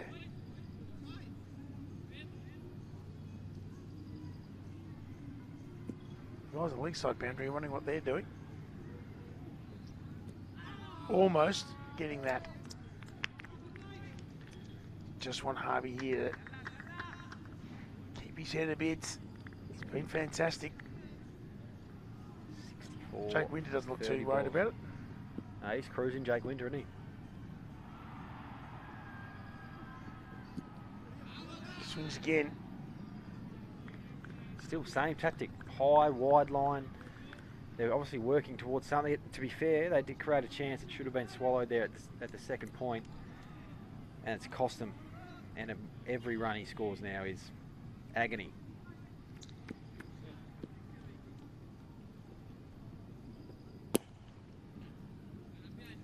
Seen a little bit of Groundhog Day here. They're going to get 11 from the over and Harvey's going to keep the strike. Why wouldn't you keep the strike whilst you're hitting them like this?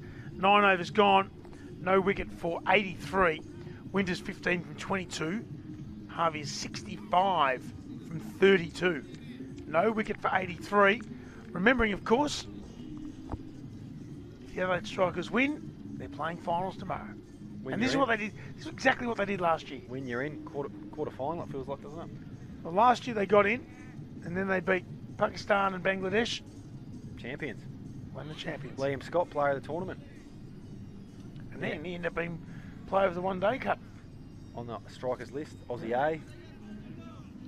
Top End Series, relevance. Which I also like seeing, you know, being picked on performance. It's wonderful to see that sort of recognition. Definitely. So no wicket for 83 after 9. Harvey 65 from 32. Winter 15 from 22. Tree Keith looks like he's got something on his hotline. Just got a text from my dad saying they need to get Harvey out. Thanks for that, mate. Thanks for that insight to my father. Well, he's not wrong. No, he's not wrong. That's what we're dealing with, Pete, here on the hotline. Needs to get Harvey out. Yep. I had a shower, I got wet. Yeah, exactly right. The sun is set and they need to get Harvey out. But thank you. Could be a lot worse. Yeah, agreed. They do though. and I'm not sure how they're going to at the moment with the tactics they're employing. He's hit that and hit it hard. It's going to fall safely, and then it's going to kick on again, and again it's going to go for 4. He is picking the gaps everywhere. They have got 1 foot in the final 4, which seems so unlikely. Only a couple of games ago, they were 1 win, 2 losses, just been beaten by 111 runs by Pakistan, and here they are on the precipice of playing on the final day of the Top End Series. This time over the other side, over cover. That's going to skid. It's not going to go to the boundary though. So we'll get back for 2. Jake Winter feels like he's sort of the runner at the moment. You made a point earlier, Pete, there just on comms. It's just around Mackenzie Harvey's ability to hit the gap. Even when they've been mishit towards the fence, they've gone in the gap, and it sounds so simplistic, but so many players hit the ball directly to where the fielders are, and he's just been able to today orchestrate his own gaps and then find them. This time hits it down the ground. That's going to be 1 bounce, and that's going to be 4 more. Well, your dad's not wrong here, Trent Keep. He's not. I'll give him that. If you blind squirrel finds an acorn every now and then, that is 4. That was just a swat, really. Yeah, it was. Always thought in these grounds you've got to keep long on, long off, pretty straight.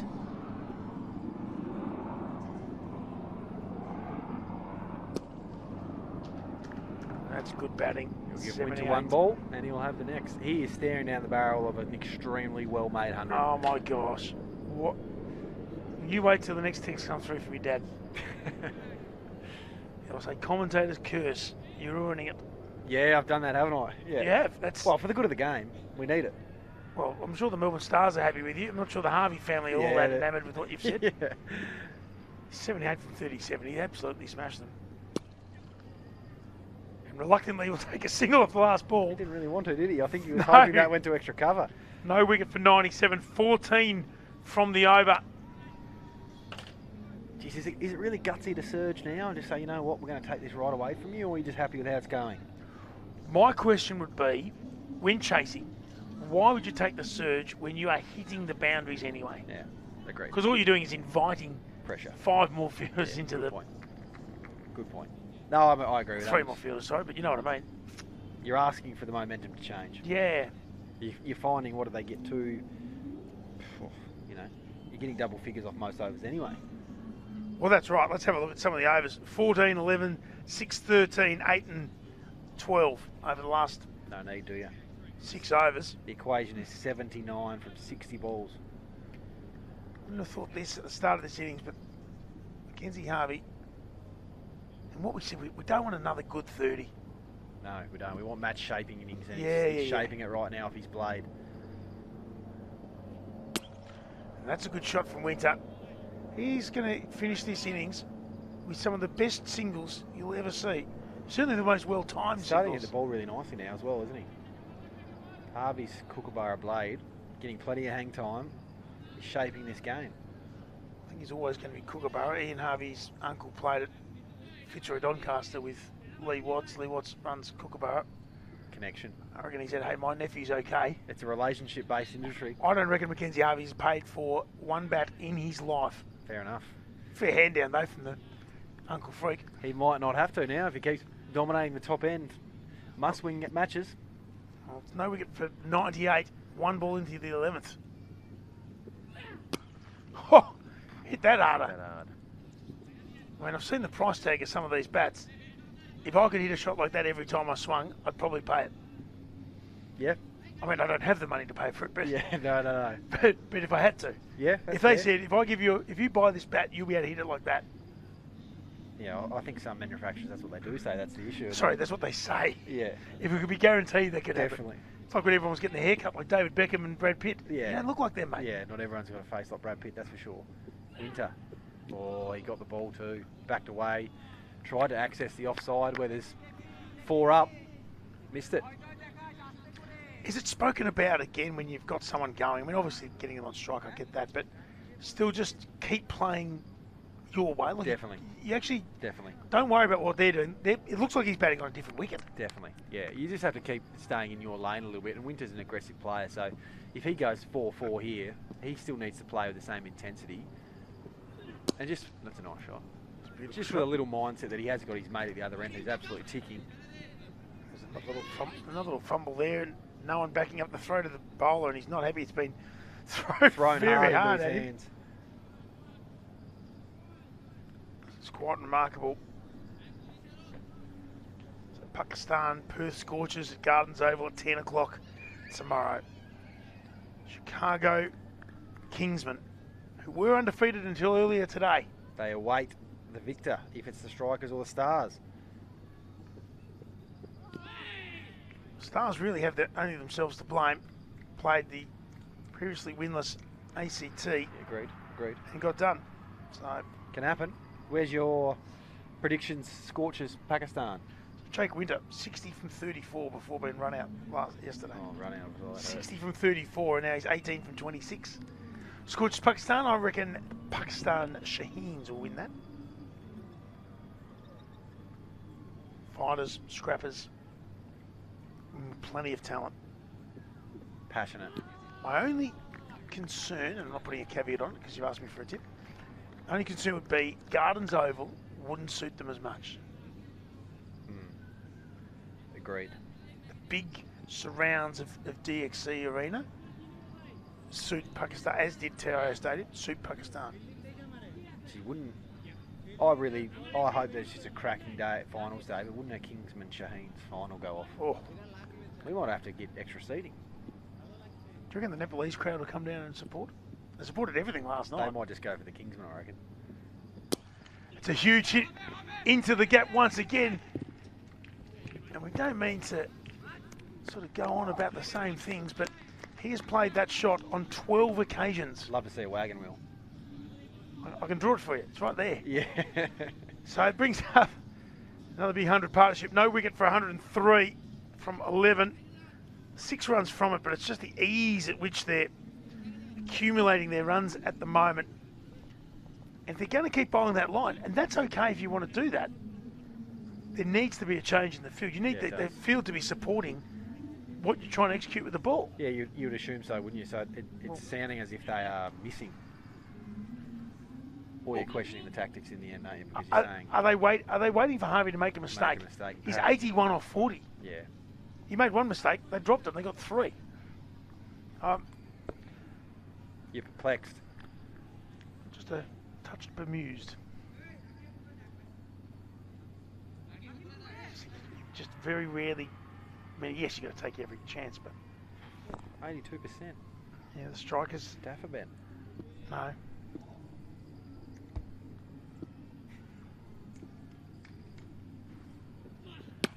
Good shot. That's a great shot into the gap. We said the winner yesterday, 64 for 30. He's your man. I do like him. It's just a shame Harvey's already got a contract because I could have given you a different answer. Yeah, who is Harvey with now? So he's moved across. So he obviously played with the Renegades since he started. And then last summer went to South Australia and played some good white ball cricket and so forth. And so this summer he signed up with the Strikers. Had a chat with Matt Short and your mate, the coach, Tim Payne, and he's now come across, and so he's fully invested in South Australian cricket. Well, they'd be liking this, wouldn't they? I would have thought so. Now he's gone over the offside. It's a really good shot, and that's going to be 4 as well. We said that you have to love your cricket if you're going to play in tournaments like this. They obviously love their cricket because they really want to play tomorrow. Definitely. And I think this is worst case for Bangladesh is that Winter started to get moving as well, and then you've got 2 players, one at either end starting to find the boundary. It's getting closer. If the Strikers were to surge now, they could kill this game right off. They don't need to surge. They don't need to, but they could. They don't need net run rate or anything like that though, do they? Not now.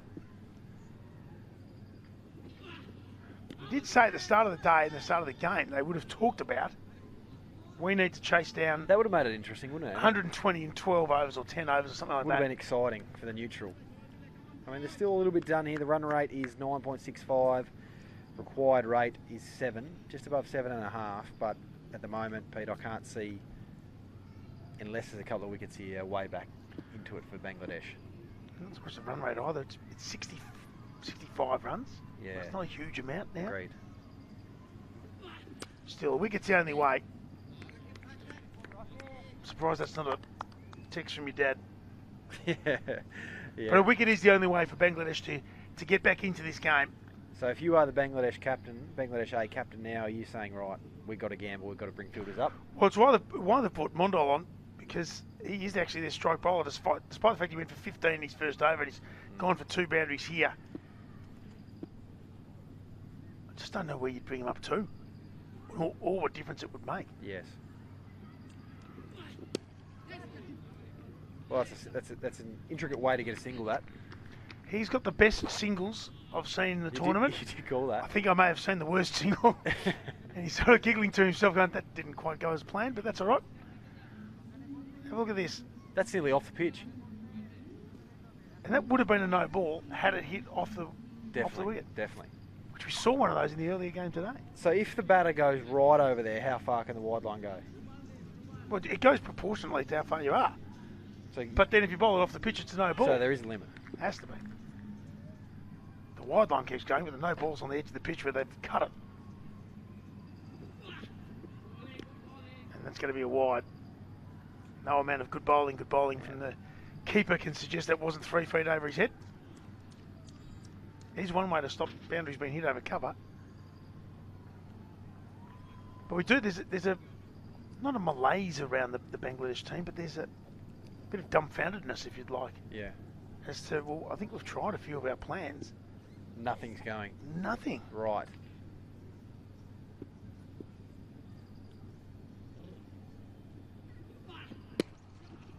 That's a really good shot through cover as well. Windsor runs the first hard and gets back. That's really good running. That is Again. sensational running. Again, there's no one backing up from Again, Bangladesh. Pete, it's just another gap. Another gap. And that's been the most impressive thing outside the ball striking from Harvey has been the fact that he's able to hit the gaps. It's none for 115 from 12. So 12 runs off that over as well. No wicket for 115. What a partnership this has been.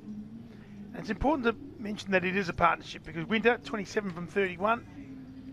In isolation, it doesn't look like a great innings, but those boundaries belong to him at the start of this over. And he's been more than willing to sacrifice his form. They're surging. They're going to go the surge. They want this game killed off. Was there just a sneaky little message from Trent keeping comms saying our reservations for 8:15 down at the Sailing Club? You said it was booked out. You've obviously got a bit of inside knowledge. Inside running, yeah. You get well looked after up here, no doubt about it, if you want a table at the Sailing Club. But this may be the little opening, and I'm just trying to create the narrative here that maybe Bangladesh can strike back through this surge. That's exactly right. That's why I don't know why Strikers are taking it. They've just got 12 off the last over. It's not like they're not finding the boundary. Anyway, they're way better at cricket than I am, so they know what they're doing. Oh, does he know what he's doing? Whack! That's gone over backward point, and it's gone one bounce over the rope for 4. Little fella in his Aussie top, out he goes to get it. Beautiful start to the surge, great shot, backed away, gave himself some room. Not sure that's probably the ideal delivery from Chowdhury. He's come in. Gee, he gave himself a lot of room, didn't he? It's not a bad ball, but it's hard. Also look at that ball though, and then finally inside the circle. He could have gone inside that and hit it over as well, which we've seen before. If you hit the same ball to a couple of different spots, I'm not sure you're executing what you're wanting. But offside's the way, and offside's where he goes. 4 runs again. Just halfway through saying offside's the way if you want a boundary because they're all inside the circle. I got 5 up on the offside ring. By the time you say it, he's already smashed it through it's there. a beautiful shot, that one. Again. This is his timing, though. The timing for those singles, and I really say it half jokingly, they're beautiful shots, beautiful cricket shots. Yeah, I think when he's played dot balls, they haven't been missed opportunities. He actually just decided, I'm going to pat that back. And he beat the cover fielder there, who wasn't on the ring. Surprising. He backs away for a 3rd time. This time goes to a fielder. He hit that hard as well. I don't think he knows how not to. Nice. He bats quite tall. It sounds a bit silly, but He's a tall chap. He still stands up on the ball. You see a lot of tall guys actually widen their base, bend their knees. They don't actually play as tall as they are physically, whereas Winter stands up on the ball as best he can and strikes down on it. Gets a lot of power. He's hit 4 boundaries in the last over and a half, 35 from 34. Hits that and he's gone. Gone. Almost went early. And so it's the opposite of what happened in the Game of Thrones, because Winter is going. Good catch at mid-on. And the partnership of 123 comes to an end. Jake Winter's gone for a run of ball 35. It just started to, over his last 8 balls, like you said, Pete, just started to get moving in the right direction. I think maybe from the outside looking in, the discussion from them two was, well, let's take the surge and I'll take all the risks. You keep batting, Mackenzie, you're going really well. And also, you deserve 100 here, mate. Definitely. Which I know you said before, so I'm taking no responsibility if it doesn't happen. Definitely. He deserves 100 and red ink. But he's batted as well. God, you doubled up. Yeah. But he has batted really well, and Jake Winter gets a good round of applause, as he should, because he's been part of a 123-run opening stand when you're chasing 176. Beautiful. The last thing the strikers wanted to do when they need to win to play finals is be way behind the 8 ball. Definitely. That would not help at all. Definitely. Harry Nielsen to the crease. Lots of experience here. Left-hander. And I reckon this was also probably predetermined. Normally there's, let's give a few blokes a go and see what happens. Yep. Which is a little bit like the Renegades yesterday with the ins with Fergus O'Neill and Will Sutherland. It didn't work for them, but they had to win the game to stay in the comp, and the big guns come in. Batted at 5 and 7 too. Oh, absolutely smashes the first ball he faces. He's a long way back and almost could have come back for a second there as well. So they had the opposite there. They had 2 out on the offside to Nielsen and no one out on the leg side, and they dragged him across to the wide line. He smashed it for a single and he gets Mackenzie Harvey back on strike. Well, they're actually going to keep the 2 fielders out there for Mackenzie Harvey as well. So this could be interesting here. Short boundary on the leg side. There's plenty of chatter amongst the team. He wants mid-off back. Chowdhury's asking if he can have mid-off back and bring in. So I think what he wants to do here is go full and straight. Try and crab him up, because there's no one back on the leg side, which is very unusual, especially on the short boundary. It's high risk. We know where it's going to be. It was just too far that way. Far too wide. And we talked about before, when you haven't executed your plan, do you go again with the same plan? I think there's got to be a little bit of Bangladesh asking, okay, where can we get a wicket here? Well, they've got long off and deep point. No one back on the leg side, a 5-4 field. Fielder at cover was just walking back, I reckon. I think that's exactly right. For some reason, that batter always has to apologise, and I don't quite know why. It's a bit of a quirky one, but I reckon you're on the top of your game when you're noticing things like that. You're in complete control of where everyone is, and he wants to know, such a good gap finder, exactly the angle he's got to hit the ball on. He's done it all night.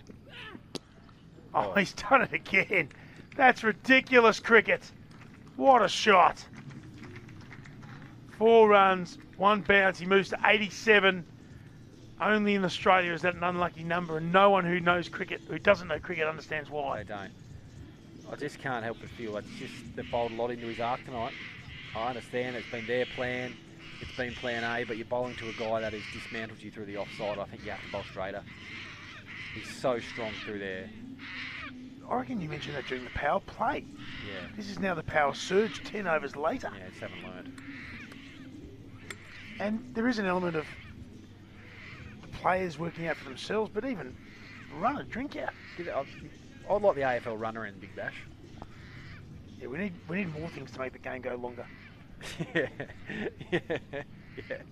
Or microphones. The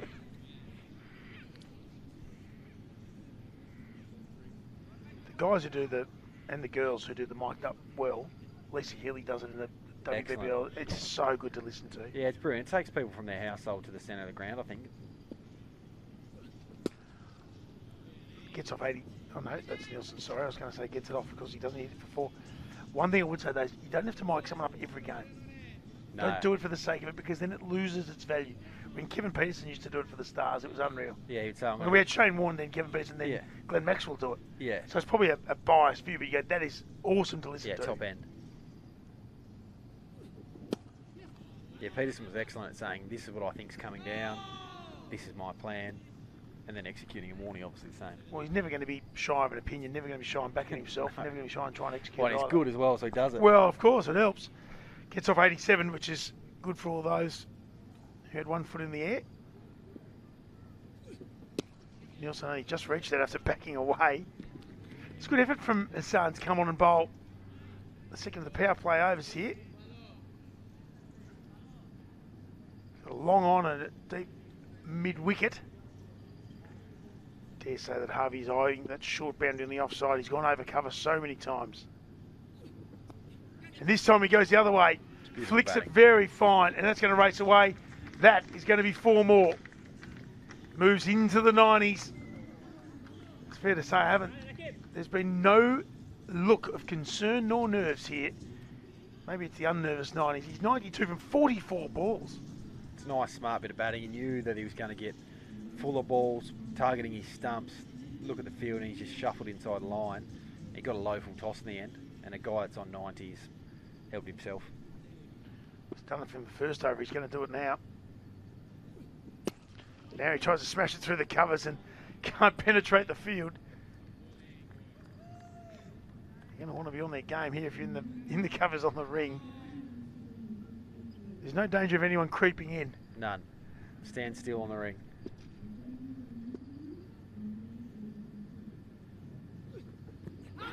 That's hit the pad. That's close. That's very close. The umpire says, not out. They're just asking why. Doesn't matter why, because it's not out. He's saying he hit it. Bat. So we'll hopefully get a nice little replay of that. 7 from the over, 1 for 136. Here we go. Let's take a look.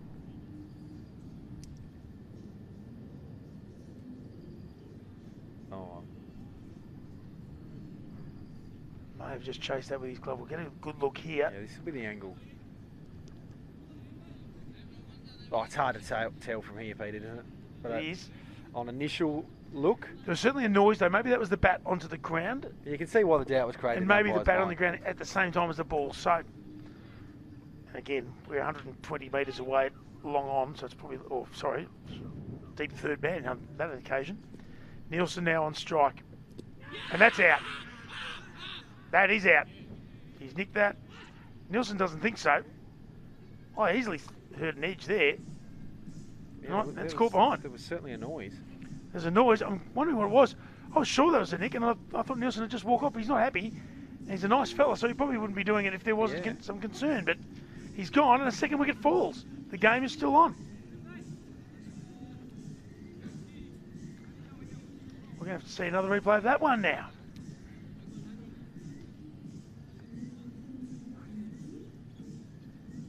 I couldn't have hit anything else. He didn't like it. Yeah. I think your point was Harry's quite a nice, polite, spirit of the game player, I'd imagine. So. And as a keeper too, well, you just get off. I think so. Bangladesh A, they liked it though.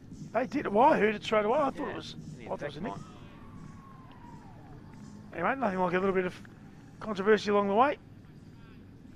Be interesting if you ask Bangladesh now, would you rather that one or the LB last over? Yeah. You only get one. Yeah, you only get one. 2 for 136.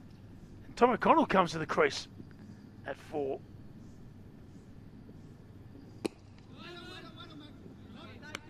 And we all know the job that is to be done here.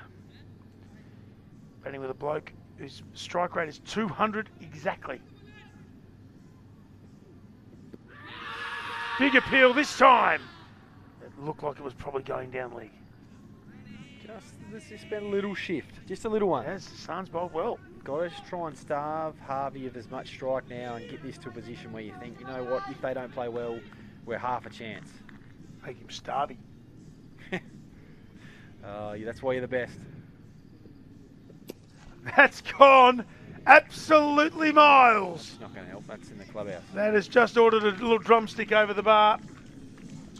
Have a look at that. Such a good over. Tom O'Connell goes, I'll get that. Whack! He's probably sick of spinners being hit for 6 and he's just done it to another. Yeah, he's jumped into the party, hasn't he? That's as clean as a whistle there. Nice, That doesn't matter, it's a short boundary. nice swing. It's in the arc. Step hit. That's gone a long way. Good hit. Great hit. She's going to go back to back. He's tried to go again. He's hit it straight down the throat of deep mid-wicket and another wicket falls. Don't tell me there's another twist in the tail. Not necessarily great batting. O'Connell gone for 6. Melbourne Stars may just get the remote out and watch the last bit of this. Might have turned it back on, you think? 3 for 142. You just never know. 34 are still required.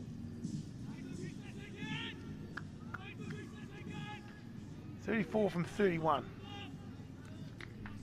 I know who I'd prefer to be with a guy out there on mid-90s, but you are right. It's just ask more questions now and high pressure. Kenzie Harvey must be wondering what is happening down the other end here. Wicket, .. 6 wicket.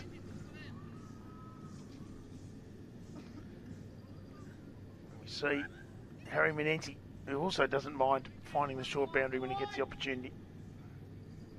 Hassan's bowled really well here. He's got 2 for 18. His first over went for 12. Good comeback here. And you're going to take a quick single off the last ball of the over. Yeah, Bangladesh will be happy with that. Well, they've gone for 1 for 136, 3 for 143. Harvey, 92 from 46. So you know that's a strike rate of 200. Yeah, I know that one. But if I asked you to double 46, you'd take a bit of time. I'd have to get my fingers out, yeah. But you know that, well, hopefully you don't have that many fingers. Well, I am Tasmanian. Oh, right. Well, that just explains a lot. there you go. So when you got a text from your brother, Yeah. it's from the marriage course. Nice. Some brilliant batting from Mackenzie Harvey here. Strike rate of 200 over the course of this innings, chasing an awkward total, a good total in the end. Yeah, good total. I think if you had to offer that to Bangladesh at the toss, they'd have absolutely taken that. 33 required, 30 deliveries here. Let's turn that. Mackenzie Harvey could not have been less interested in running 2 there. No, I think he just knows that it's probably about 6 balls of good batting and the game is dead. He's also just watched the last over and thought, Leave it up to me. I've done a fair bit of hard work here. Yeah, leave it up to me. Can we just not undermine all the hard work I've done over the last little while? It's interesting now when you are star from strike in his position. It's like the tempo changes a little bit. It does. Well, we talk about momentum being such an important part of the game. Not when you're hitting him as firmly as he pretty much just hitting him wherever he wants at the moment. So the ones are interesting.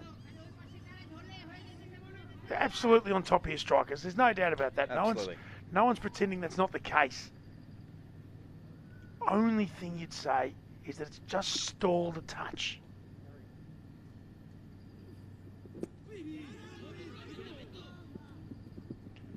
I mentioned it that was last night. Nepal needed 4 from 4 against Pakistan, 6 wickets ahead. And I said to Tim Oakley, the Adelaide striker, I said, you know what would never be discussed in this situation? 4 singles. Yeah. You'd still win the game. Yeah, that's exactly right. No one ever talks about it like No. that. Beautiful shot once again. And I say that because the intent to score every ball here, the striker's going to get home easily.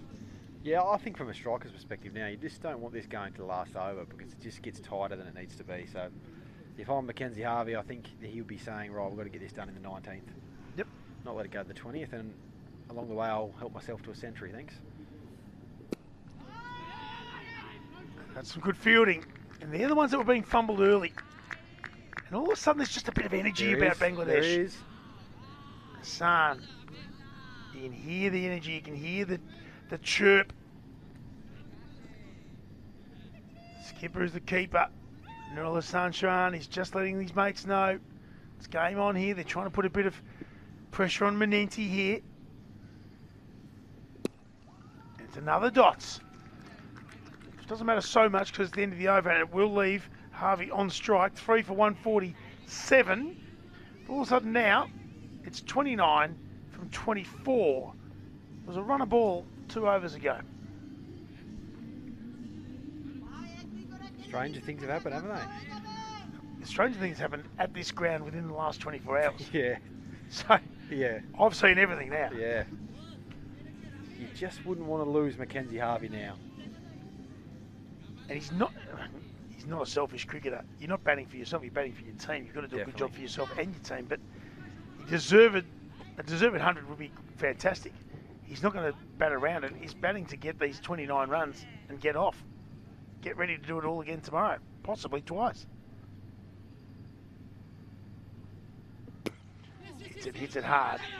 Going to get through. That little hand is actually going to hinder more than help. But it doesn't end up costing a run. Harvey swinging a bit harder now, ball not coming off the bat as well as it was due to the slight shift in momentum towards Bangladesh A here. Is there another twist? Been a few. Safasan, 2 for 20. He's enjoying his cricket too at the minute. Can we get another fielder up to Manenti? Can we get mid-wicket up on the one? Maybe mid-off. Make him try and hit over somewhere.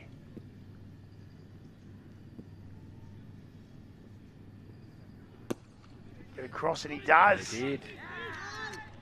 And then hits the stumps for absolutely no reason. I love it.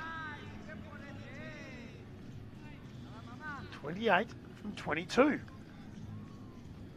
Can you get that stump line deep mid-wicket fielder up on the one and bowl at the stumps? And if he goes over, so be it. How greedy are you willing to get here? How much do you want to risk? But maybe they're going the other way. I think, well, we don't need the ones don't hurt us now. The boundaries hurt, so it's probably tipped too far the other way. That's the finite moments in the game, isn't it? It comes down to personality a little bit. Are we going to risk it, or we're going to come in again and just try and bowl at the stumps here? It's a beautiful shot. Winter-esque, really. Striking them beautifully out there. Manenti moves to 4 from 7. 27 required from 21. That's Harvey thinking. Well, it's also not easy. He's been out there for the whole time. It's hot, yeah. In the field running around. He didn't get a break there. Got hit in the shoulder, going forward for a ball. He's had the helmet on for the last hour and a half. He's 95 from 49. This one he heaves away to leg side. Finds the fielder now. Hasn't found the fielder for the first 16 overs. I just reckon for his first 83 runs, that was going to a gap for 2 or 4. 26 from 20.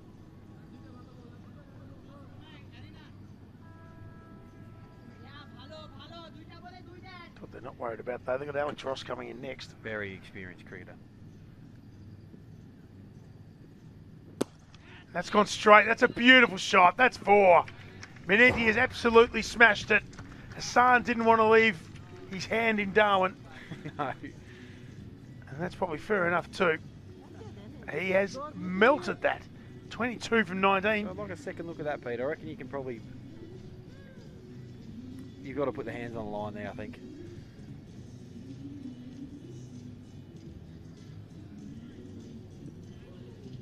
Yeah, no one wants that. No one would. No, there wasn't. There was no hard ball gets there. That's for sure. This time pushes He's to the leg knocked that side. in nicely. They're going to have a look. Harvey wants to come back, and he flies back. He's still quick. Yeah, it's 17 overs with a lid on in 30-degree heat. That is some good running, and it means that there's only 20 required from 18, and all of a sudden it looks like an easy chase. Does. What do boundaries do? It does. Selfless cricket. That would have been easy for a guy on 94 to say, I'm just going to have one. On the strike. Yeah, yeah, absolutely. Can't blame him. The way Mackenzie Harvey's batted, he deserves the strike, he deserves 100, he deserves to hit the winning runs. He deserves to, not single-handedly, but certainly a big hand in it, get the strikers into the finals. Naeem Hassan, 7.5, his economy. So there's still plenty of chats, there's still plenty going on. 3 for 156, 9 off that over. And he needs 20 more to make the finals of the Top End Series. Goes down, hits it up, and hits it straight to long off. Is it going to carry? It's not. Maybe that little bit of luck is back on Mackenzie Harvey's side. Wow, that would have made things interesting, wouldn't it? It's not where he wanted it to go. It certainly has changed. It's changed. Walking to 100 now. He was sprinting earlier.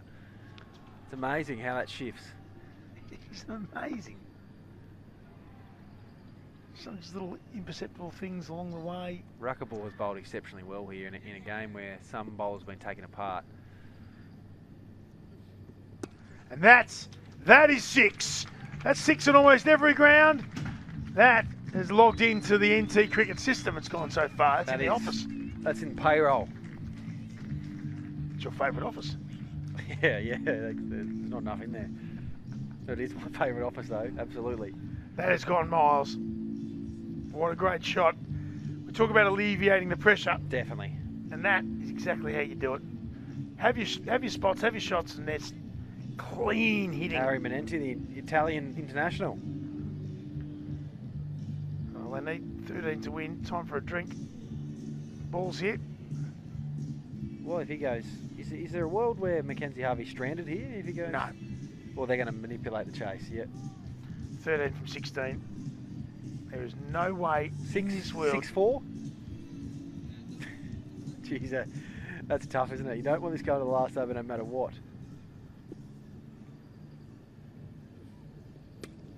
This time he smashes it back with a point, and they should get 2 here as well. They do it easily. That's some really good batting here. 11 now required, 15 balls remaining.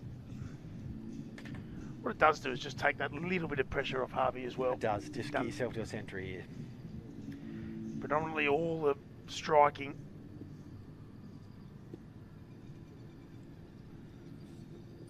That's gone in miles as well. Oh my. Well, now the conversation's going to have to be had. Now, Mackenzie Harvey might just need to wander down and go, hey, big fella, I'm on 97. I've called it. I'd also rather make 97 not out and get our team into the final. Yeah, definitely. Guaranteed. Both would be nice, though. It's ruthless coaching just to say, lads, kill this game off. Well, Manenti's saying that. He's 24 from 12. Gee So whiz. they need 5 to win. You know how he can do it. He doesn't. He does the late cut. Harvey's going to get the run. He probably did the run because he thought he's not going to get a chance to get back on strike. Definitely. 4 to win. 4 to win, 3 for the 100. Of course, it is the 18th over. He's got to get a single here, doesn't Just he? get a single. Give himself the best chance. Just get a single. I reckon that's probably what they spoke about. Just get a single or Harry was just gone, mate. your call. I could have hit that for 6, but I didn't. Yeah.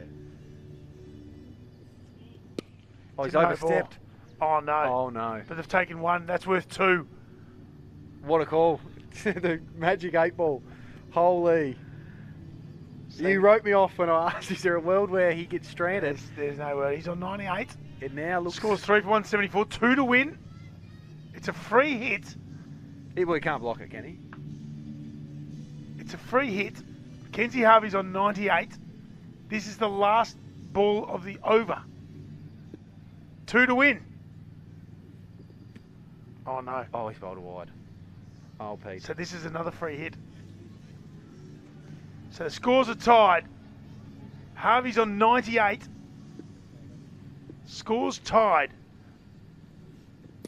He's not and refuses to run. There is only one problem with this, of course. And the problem is, if Harvey doesn't hit a boundary, He only gets the 1. he only gets the 1. You can't run 2. Because running 2, it's already over with the 1. If they run and complete the run before the ball goes to the boundary, sometimes that can count as well. Just hit a boundary. Mac Harvey, hit a boundary. Save us all. Goodness gracious me. It's created a fair bit more interest than we thought it was going to be in this chase. 98 from 52. Change of bowling, and Chowdhury's going to come back into the attack. When that first come up, Pete, he was 97 to get, and they needed... 19 off 17. He had 3 to get, sorry, for 100, and they needed 13 or so. They now need 1. But it has to go for 4, and they cannot run. Has to go for 4 or 6. So they just got to. If he You're doesn't, not going to not run. You're not. We could see it. Mackenzie Harvey, he wouldn't do it. He'd run. He was He wanted to run when Menenti blocked it. Here it is. He's on 98. They need 1 to win. I think he's going to bowl leg side wide, going for a Yorker. Hits it for 4, gets the 100 and the win. That's the world we want to live in. Mackenzie Harvey hits the boundary, gets the ton, and the Strikers are in the top end T20 Series finals by winning their last couple of games. They have come from nowhere. They were 1 and 2. They've gone win, win, win. Mackenzie Harvey with an amazing 100. That was the only thing we wanted off that last delivery. If it was going to happen, make it happen how we want. So well deserved, so well deserved. Super innings, high class, high skill, fitness, everything you want in a T20 innings. So we spoke about it at the change of break, at the innings interval, sorry. We spoke about how someone had to go 60 plus. You've got someone 102, not out off 53 balls, and I don't think you're ever going to see a guy get what they deserve on a cricket game off the last ball than what Mackenzie Harvey's just done there. We're just going to see a lot of highlights, and this won't surprise you to know they're mainly going to be of Mackenzie Harvey. 123 first wicket stand, opening stand 123. Incredible. Winter made 35, and he got 16 of those in the last 20 runs. Definitely. It was predominantly the Mac Harvey show, but they batted together, they batted well, and what a wonderful way to finish as well. A deserved 100. You don't always get what you deserve in cricket, but that's perfect. You quite often don't. He does tonight, and we've seen in the highlights there just the amount of runs he scored through the offside. I think when Bangladesh go in and they do their review tomorrow, they'll probably realise that they got a little bit of that wrong in terms of they went for their plan A, but it played into Mackenzie Harvey's as well, and he's been too good tonight. Got what he deserves, and the Strikers are into top end series finals day tomorrow, and I think they deserve to be there. With their ceiling as a cricket team is quite high. And that's what it is, isn't it? Yes, they were 1 and 2 at the start of the tournament, but you also know you've got 6 games. They started later than everyone else as well. We always said it was going to take 4 wins to get in, and that's proven to be the case. Absolutely. They've come into their own towards the back end, and we hear it spoken about a lot in the Big Bash and international cricket is you want to play your best cricket towards the end, and I think that they're doing that now, and wouldn't surprise me tomorrow to see them win their semi-final and move through with the momentum they've got here. 25 not out of 14 from Harry Menenti. He almost ruined the party for Mackenzie Harvey at the top there. 102 from 53. The bowling, well, they spread it out. They certainly used a few options. They went through 7 bowlers. Saif Hassan was good with his couple of wickets. It sort of kept the energy there for a little while, but it was never going to be for Bangladesh with Mackenzie Harvey in that sort of touch. The Adelaide Strikers victorious in the game they had to win. They're through to the final. They'll be back here at DXC Arena tomorrow at 10:30, taking on the Chicago Kingsmen, and then over at Gardens Oval, it's the Perth Scorchers and the Pakistan Shaheens. The winners of those 2 semi-finals, well, they're going to be back here at DXC Arena tomorrow from 4 o'clock. If you can't get here, tune in. It's going to be an amazing end to what has been a sensational top-end T20 tournament. Are you looking to hit your studies for 6? Make the move to Australia's Northern Territory and start a world-class partnership where your potential can glide through boundaries and you can rack up runs in places you've never imagined. Enjoy our laid-back lifestyle and help us build what's next. When this over is over, think about getting on a good wicket and consider studying in Australia's Northern Territory.